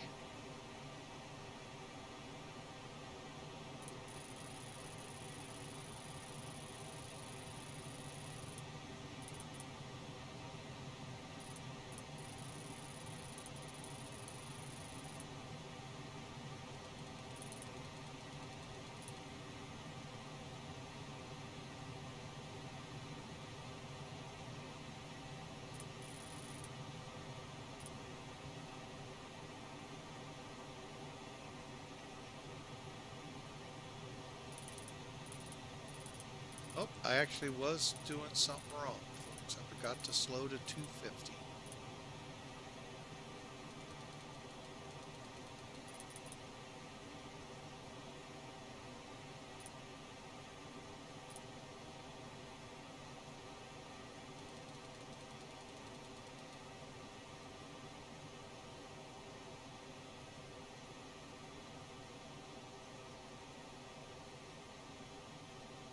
Alright, so here we go.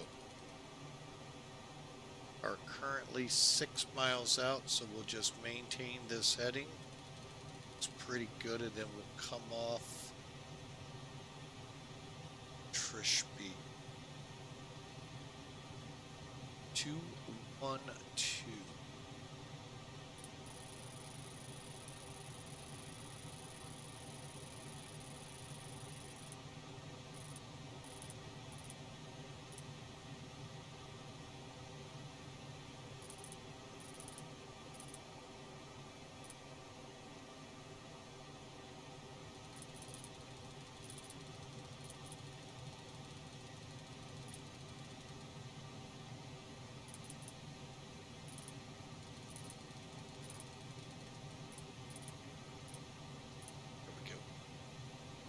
Okay, now I am expecting it to swing. I'm just trying to get on course here and line up to head down. Start our descent to 5,000.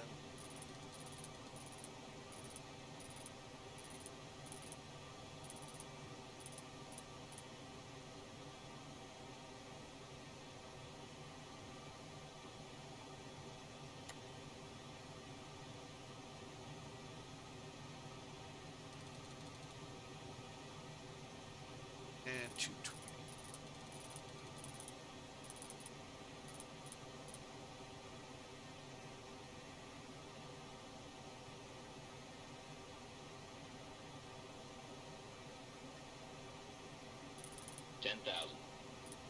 Okay, lights on.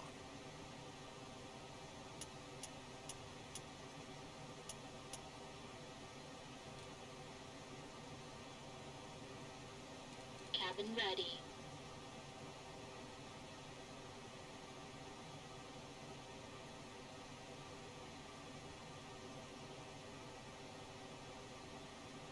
Let's get back to 16.0.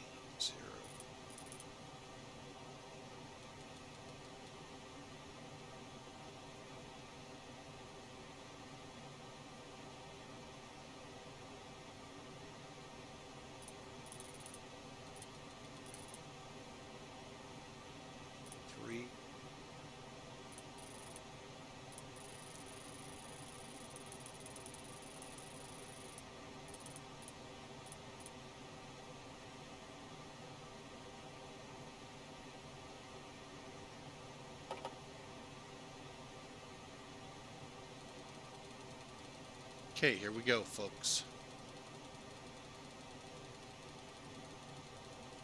Okay, 11:30. Equalizers alive. We're way above glide slope.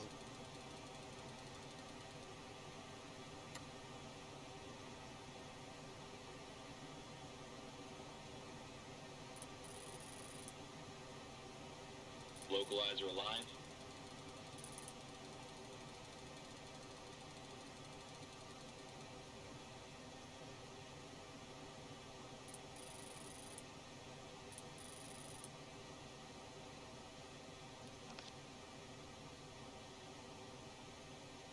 All right.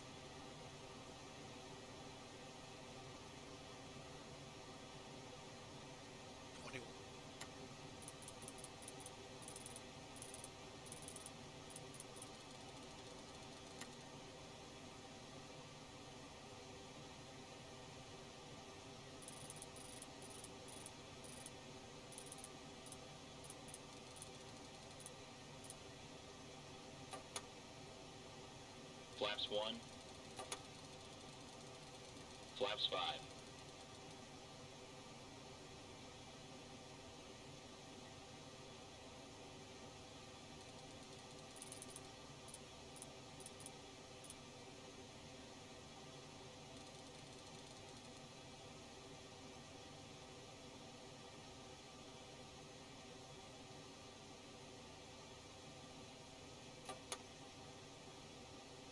Flaps 10.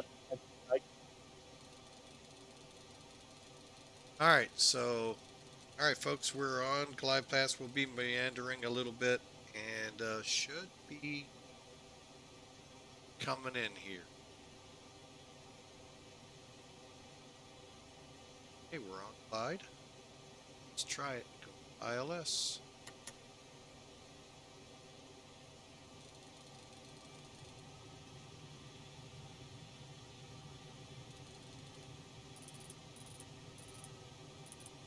.60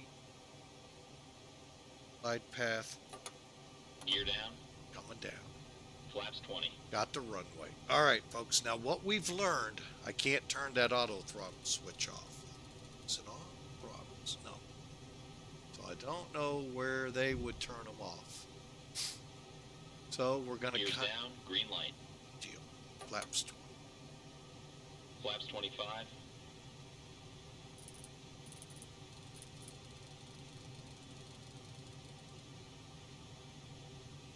All right, we are on the ILS. I'm just gonna switch charts and folks. 30 Down to level off. right, it's staring us down. Speed brakes off. Clipper 03, St. Louis Tower, clear to land runway 03 right. Tower, understand. Clipper 10, cleared to land. 30 right, thank you. You're Clipper 03, aren't you? No, it's flight number's 10 today. Welcome in. Actually, I don't have Discord on. I'll turn Discord on. Not sure if that's even working. You may have lied to me here. Hold on. You're flagging as 03 in the... It's flight 10. Oh, yeah, okay. No, you're right. Don't worry, I had to correct Tower yesterday on my call sign all the time. You've lied to me, and the software has lied to me too. All right. It's good. I can't trust my website anymore either.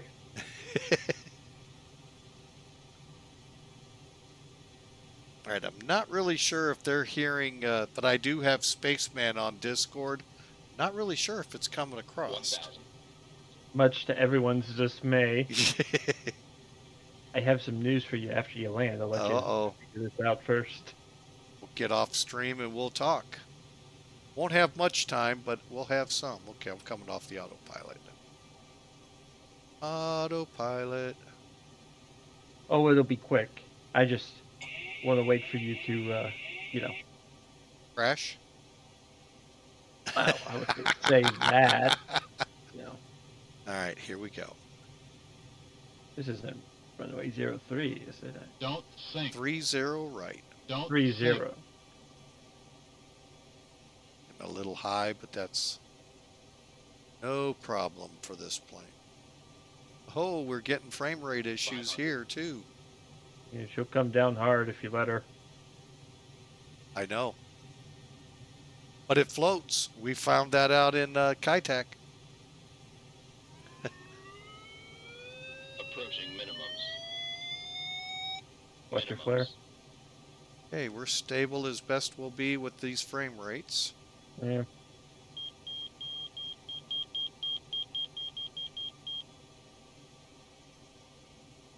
$50, 40, 30, 20, 10. Oop.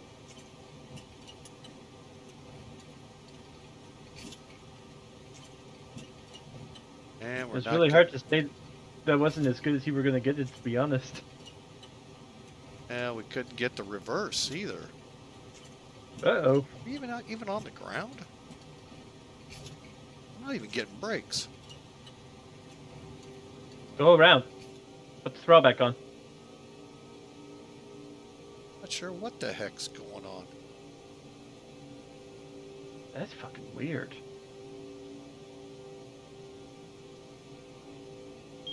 Gear up, flaps up. Why don't you try it again? I'm just going to keep the gear down and, I just re-enter the pattern that way. yep, just stay nice and slow. And Go ahead and double check your oil brake settings. medium. Yeah. All right, I don't know what happened, folks, but hey, the good thing is we were able to do a go around.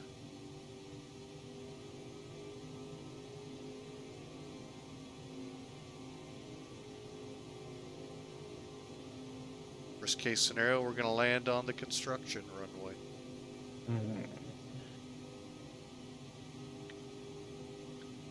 Break my heart when you do that. Well, I mean, it's under construction in the real world, not in the sim. Yeah. Like I said in the beginning, there's what a sim maker needs to come up with, a way to take a NOTAM, make it apply. A-Cars didn't say you landed. Nothing is saying you landed. I guess you didn't hit the ground. Sure looked like you did, though. Sure did to me, too. Boy, these frame rates.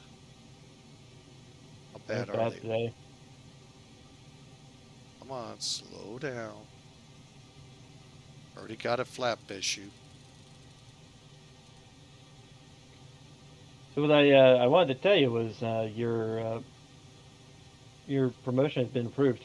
Awesome, awesome, awesome.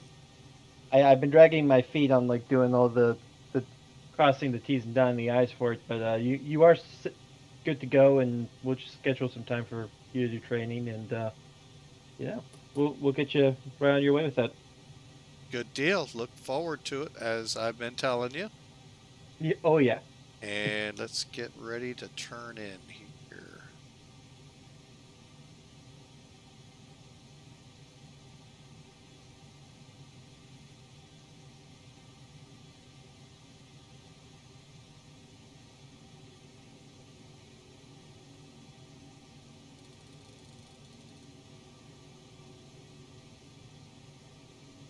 Come on, frame rates. Play with it nicely.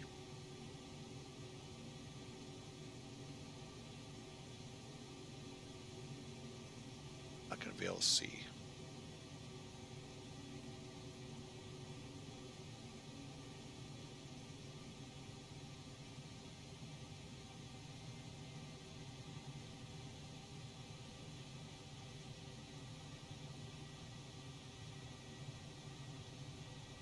You might try, and I've done this myself a couple times.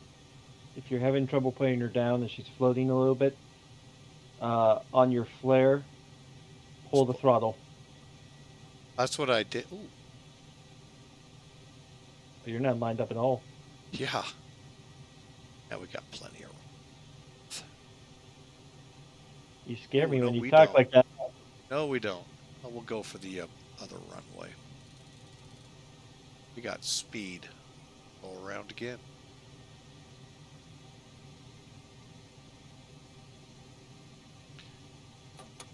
Where are my flaps?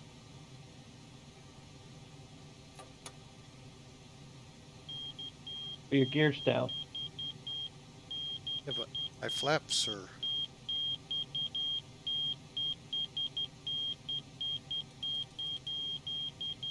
are at 20 and not... There they go into 25. Must be speed.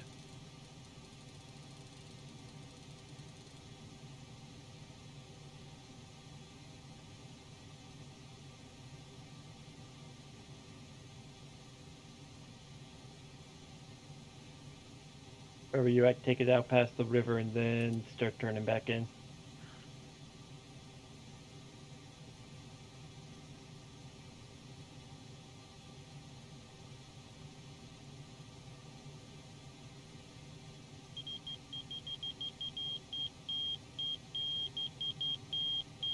No, I just didn't realize I hadn't gone far enough. Thought I did by the way terrain looked. All right, well, Yeah, you we're... really. Try this again? What? I mean, the Mississippi's everything, you know. Some of that's the Missouri. There's the Mississippi. But, Actually, Mississippi's in the distance. That's the Missouri right in front of me. but yeah, that's the Missouri, but it intersects the Mississippi there. Yeah.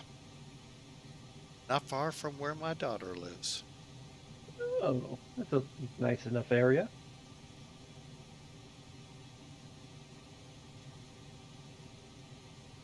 In fairness, you can't get a hell of a lot worse than East St. Louis. You know what I mean? Hey, true.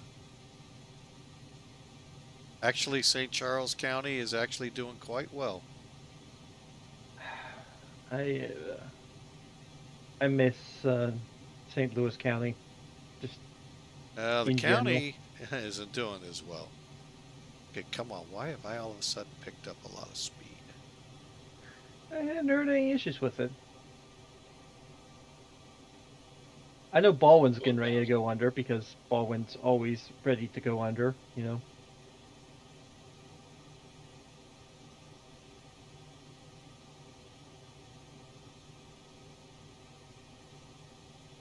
Alright, so let's fly this out and see what's happening. Yeah, I would take her out past the Mississippi and I'm going to try. Now we got our speeds in play. Where's I-70? Is that 270? I think that's 270. Yeah. Let's get a DME picking up.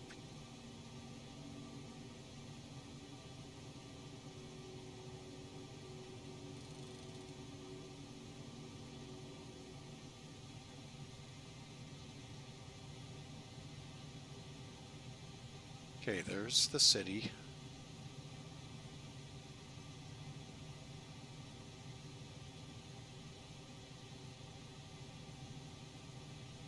At.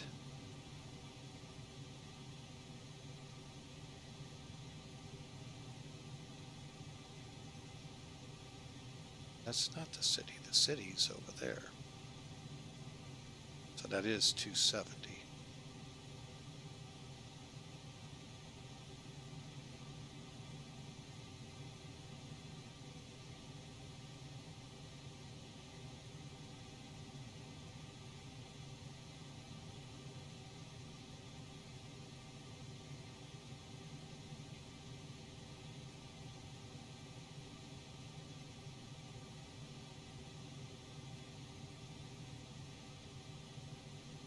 There's the city in the distance. Good old Gateway Arch.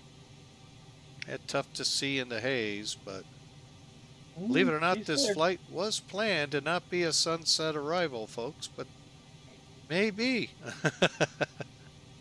Anything with the 742, you gotta plot out like an hour to 2 hours prep time, you know? True. All right, folks, we're going to try attempt 3.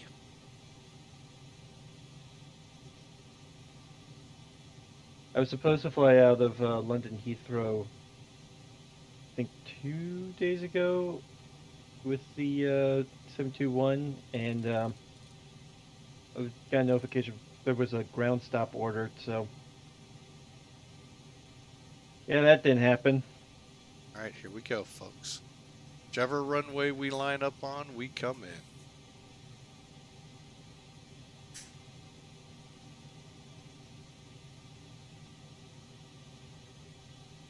Watch your speed.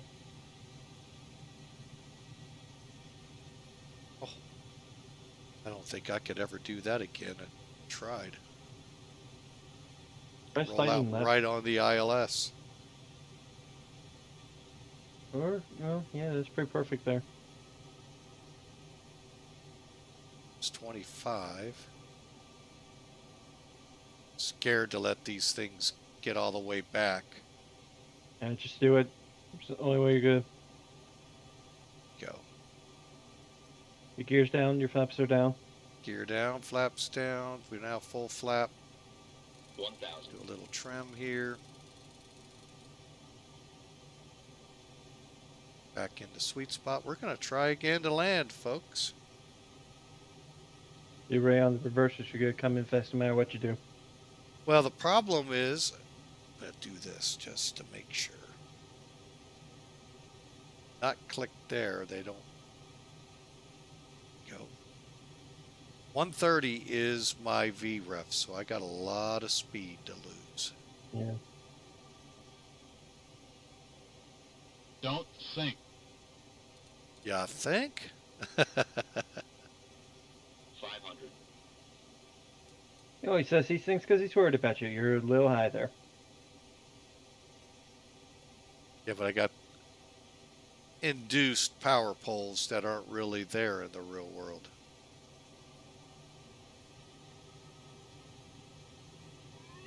Approaching minimums. You're Glide good. slope. Minimums. Glide slope. Glide slope. Glide slope. Glide slope. Glide slope. All right, power chopped. 50, 40, 30, 20, Watch your flare. 10.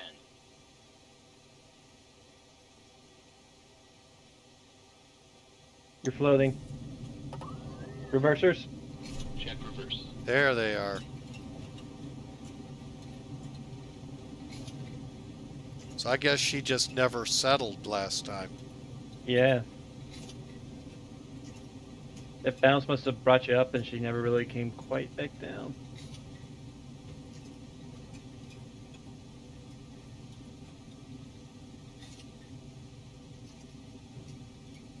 Past 80. Off reverse.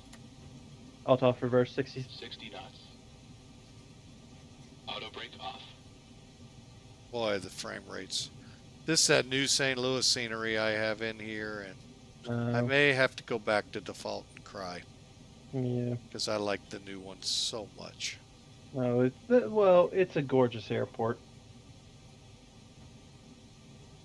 Yeah, and they're about to do some horrific changes to it.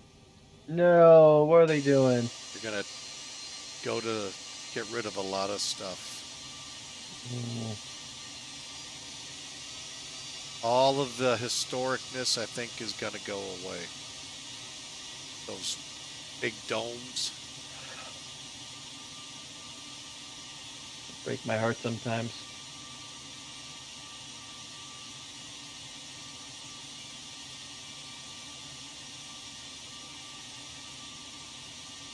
All right, where do I want to park the beastie?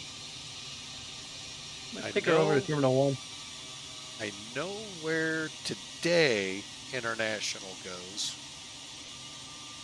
I can't speak for back in the TWA Pan Am days, but we're not international.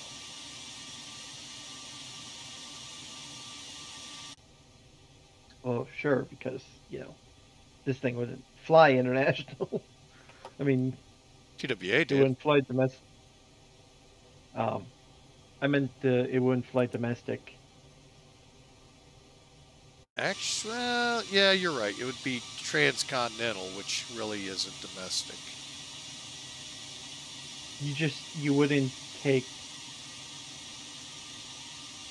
You wouldn't make a 747 a domestic unless it was like across the entire.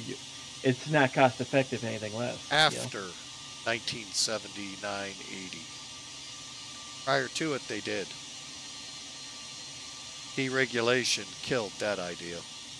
Deregulation killed anything fun.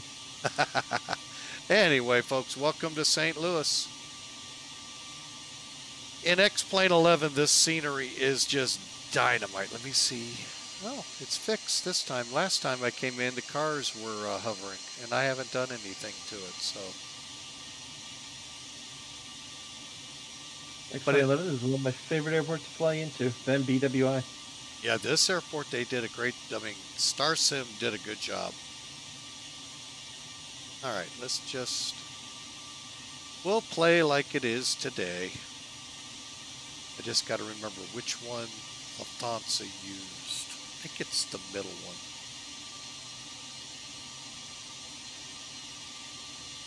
Because we actually... Go ahead.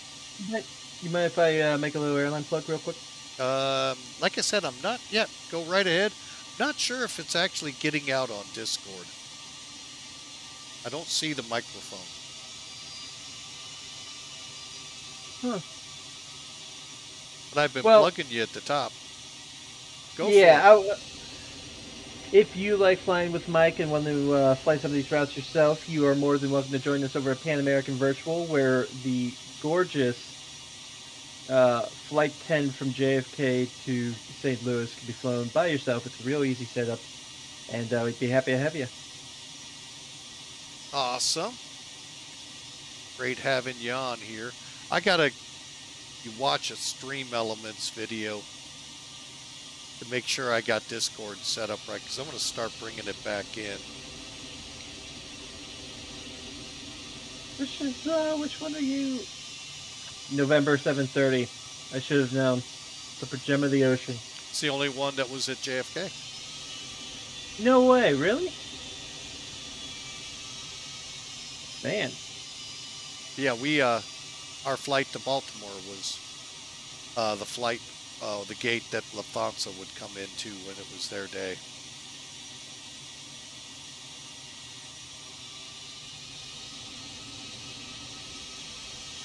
So it's going to say Southwest, folks.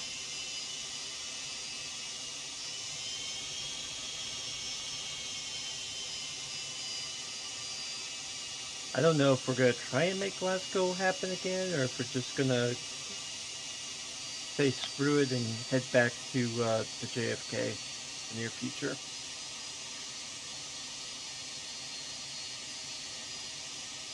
We may just settle because, Okay. Let me just see if this is... let's go through shutdown here. Yeah. All right. You ever put your APU on? Well, I got to get to the right checklist. 8. You've missed a couple. Oh, I didn't do any of them. Cabin crew, disarm slides.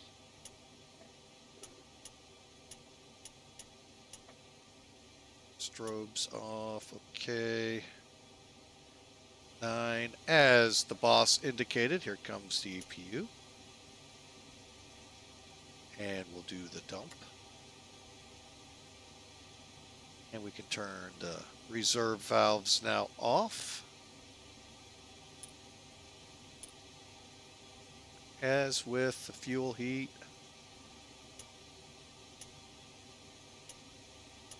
Cargo heat.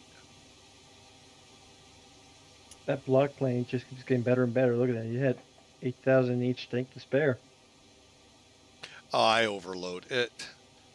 It's the fuel loader is good, but again, I think it's a little. It gives you more. Hey, more is better than less. Well, it expects that you'll drain your reserves, and oof, you know, makes me crazy. But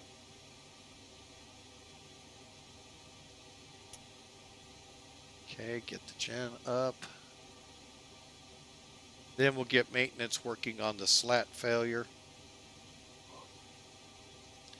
Same thing happened again, taking off.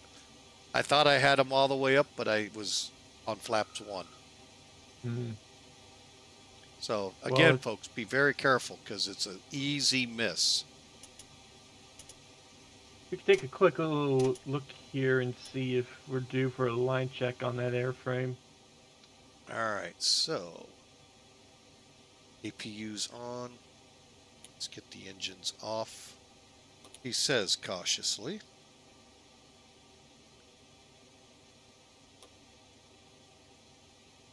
That ain't gonna work. There we go.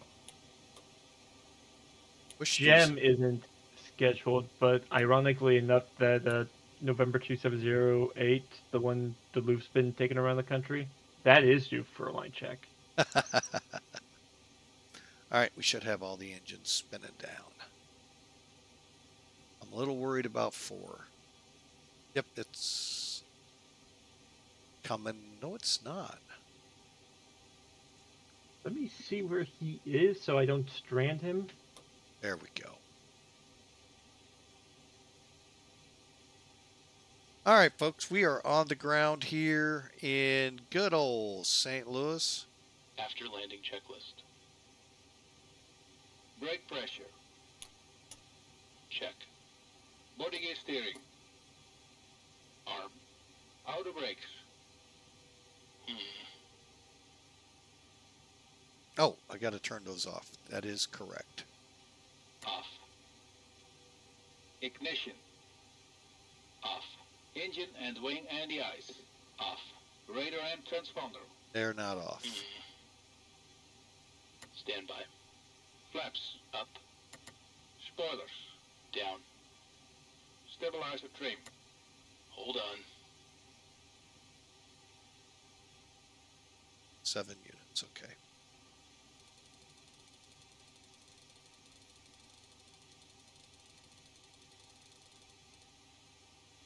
The heck I have my stabilizer at? Hold. 7 units. speaking of being proud of Duluth, he hasn't had a hard landing check since October. Open. Pressurization mode selector. Manual. Aft cargo heat. Off. APU. Check. Checklist completed. All right, secure cockpit checklist. Don't think this is going to work. Brakes. Damn.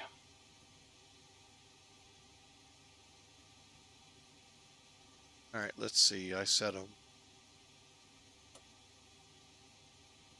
All right.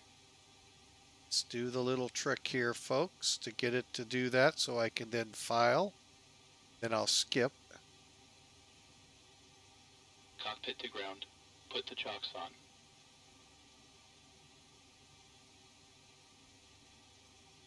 Oh, I got a green light. It did work. Okay, why doesn't it work at some airports? Chocks are on. You know how these modules are. Mike, I am going to head out for the moment. Alrighty, I am going to be heading to a function here in about a half hour. So we will get with you probably tomorrow if that's possible. We'll see what we can do. Alrighty, sir. Thanks for part of the show, and I'll make sure to put an ad up there too to join the airline. All right. You have a great day, Mike. Hey, you too. Cheers. And folks, thankfully I didn't crash the plane with the CEO of Pan Am Virtual on the line. Hopefully, if that was coming through, I hope it all made sense.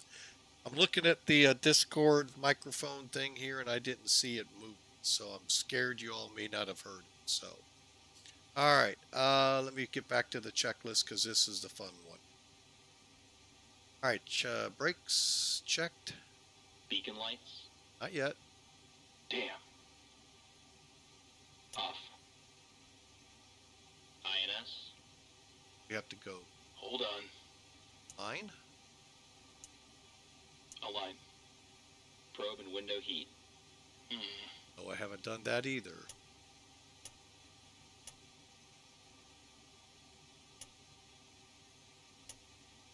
Off. Back valves. Check. Fuel boost pumps. Wait.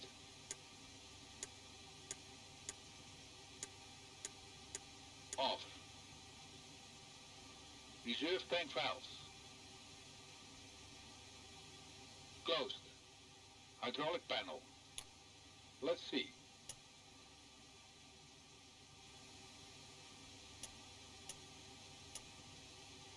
Check. Oxygen. Check. Flight recorder. Off. Emergency lights. Off. Radar. Off. INS. Wait. Off.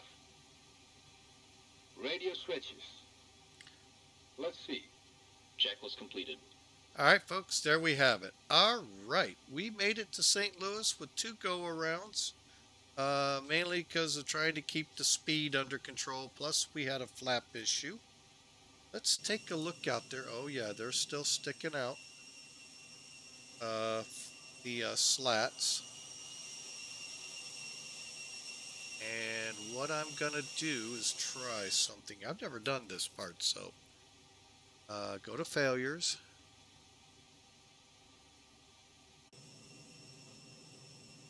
They're fixed.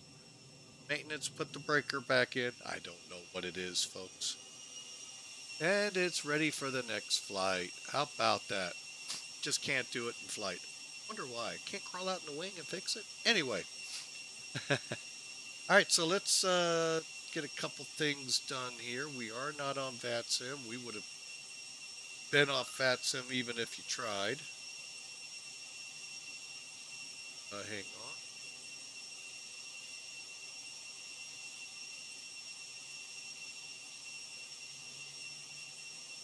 All right.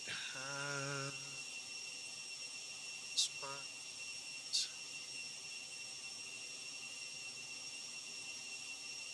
Filing. Successful.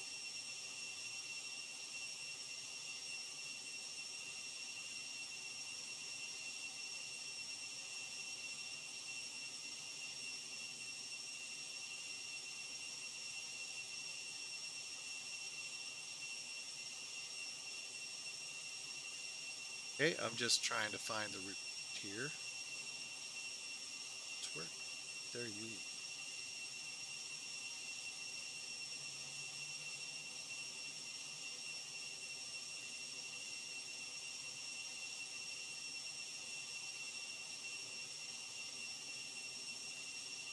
Oh, there it is. 291. That's what the airline says. Okay. Cool. Well, folks, that is a really good run there. Didn't like what I saw on that screen. Okay. All right, let me get rid of a couple things. And as promised, if you all are interested in joining Pan Am Virtual, what I recommend to people, come on over, check us out. Before you pull the trigger, you know, make sure the airline you're looking at is the one indeed you want to fly. Oh goodness. Hang on, folks. Bear with me a second. Bombardment going on from work. They can wait. Again, check them out at this website. We're really building up the flight schedule for Pan Am. Gonna be more of a realistic schedule, but we're gonna work out. I personally don't know of Pan Am coming to St. Louis, but it looks like they may have in 727s or Airbuses, something of that generation. So the 747, probably not. And that didn't match up well, did it, folks? Look, there's the door. Now, back in the day of TWA and Pan Am, they would have been over here. Coming in international. Domestically, I do not know where they would have found a home here. All right, so we've got that part done. Let's pull up Sim Toolkit. Actually, Sim Toolkit registered 2 landings. Interesting. Get up here, get rid of this, and get rid of that. We are not going to attempt to rewind because of the frame rate issue. I'm almost dead positive it would fail. So, just so you all know.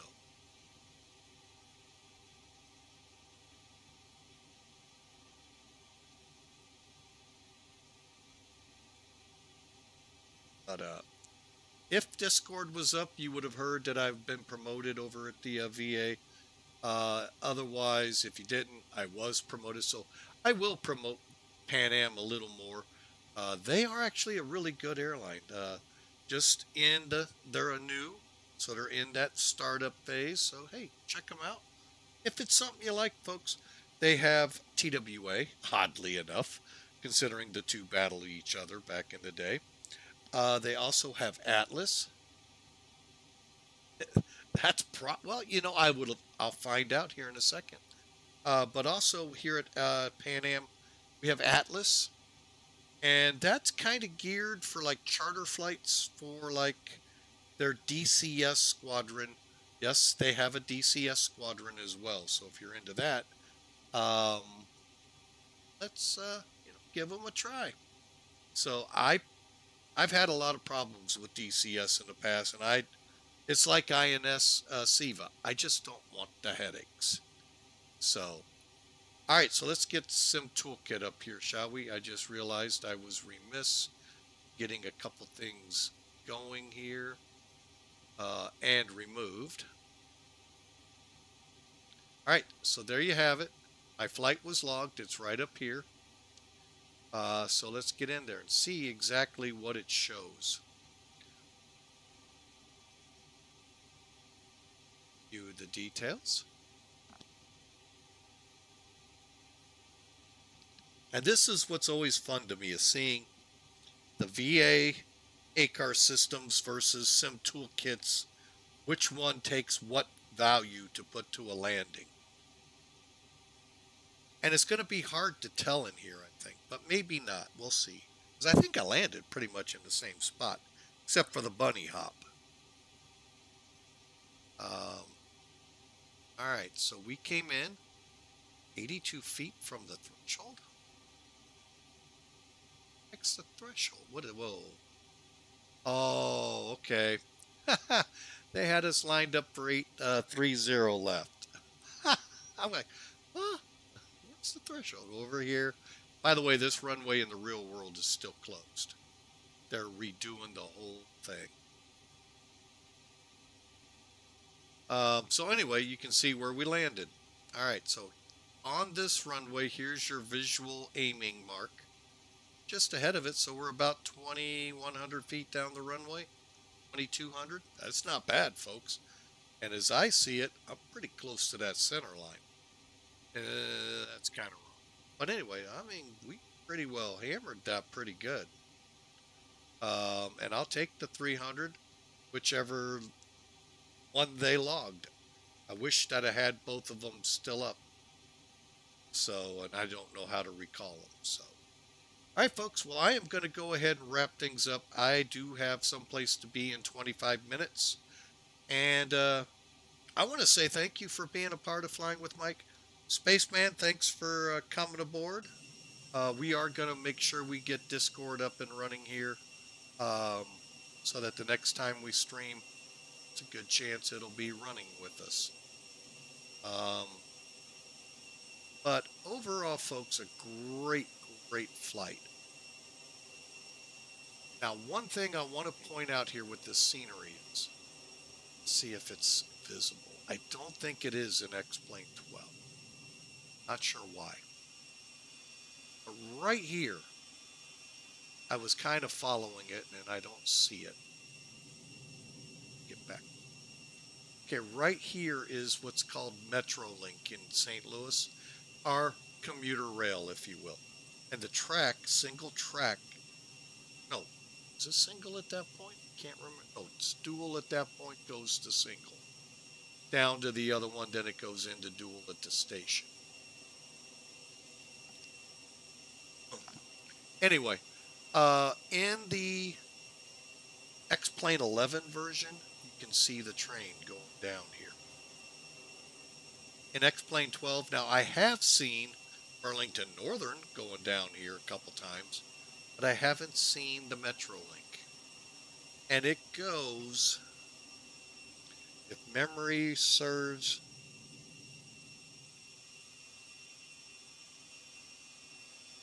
you can follow the track. You could see it coming in about right over here across the interstate, just like it does in the room.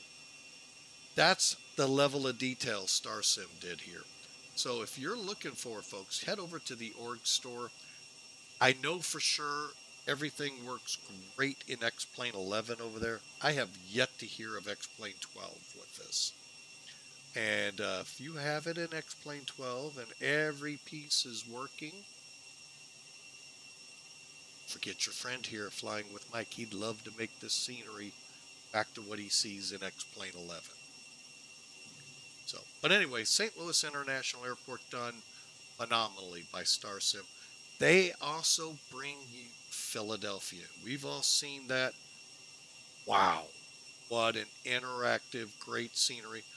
Can push some frame rates a little bit, but not much. But what a phenomenal scenery. Anyway, thank you so much for taking your day, spending it a little bit time with us. Again, thank you, Spaceman, for being a part of the show, part of the broadcast. Folks, Pan Am Virtual, I cannot say how much they're worth checking out. They are one of those top airlines. I only fly for the best virtual airlines out there. In, of course, my opinion. But, sorry, that break goes cough. But they are a phenomenal, great program for ACARS, great website, great people. So check them out, folks. We're going to wrap things up here. I know usually we do a recap of the landing, but like I said, with frame rates the way they've been, hard pressed to think it would even take. So we're going to just call it, and thank you so much for flying with Mike today. Tomorrow, we do have some things we're doing. My wife has been graciously letting me in on. If there's enough time in there, we may try to squeeze a stream. If not, see you on Monday. So, and head to our Discord channel, folks. That's where you can find the flight schedule. Also down below in the About section here at Twitch. You'll find out where we're flying as soon as I know. All right, we'll see you all next time. Thanks for being with Flying with Mike, and God bless.